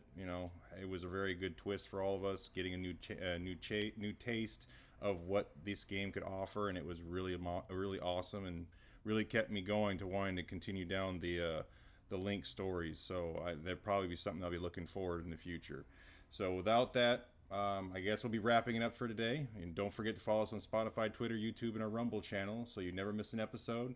And for all you gamers out there, just remember to keep exploring, keep playing, and keep listening. Until next time, this is the Mediocre Rumble Brothers podcast signing off. Thanks for listening. Majora's Mask win. Oh God. Sploosh. Hey, this is Corey, and thanks for checking out Mediocre Rumble Brothers. If you liked the video, please drop a like, and if you didn't, that's fine too. If you'd like us to talk about any specific games, drop a comment below, or feel free to discuss your experience with the games that we've mentioned in the episode. You can also listen to our episodes prior to YouTube on our Spotify. Thanks for watching, and hope to see you again soon.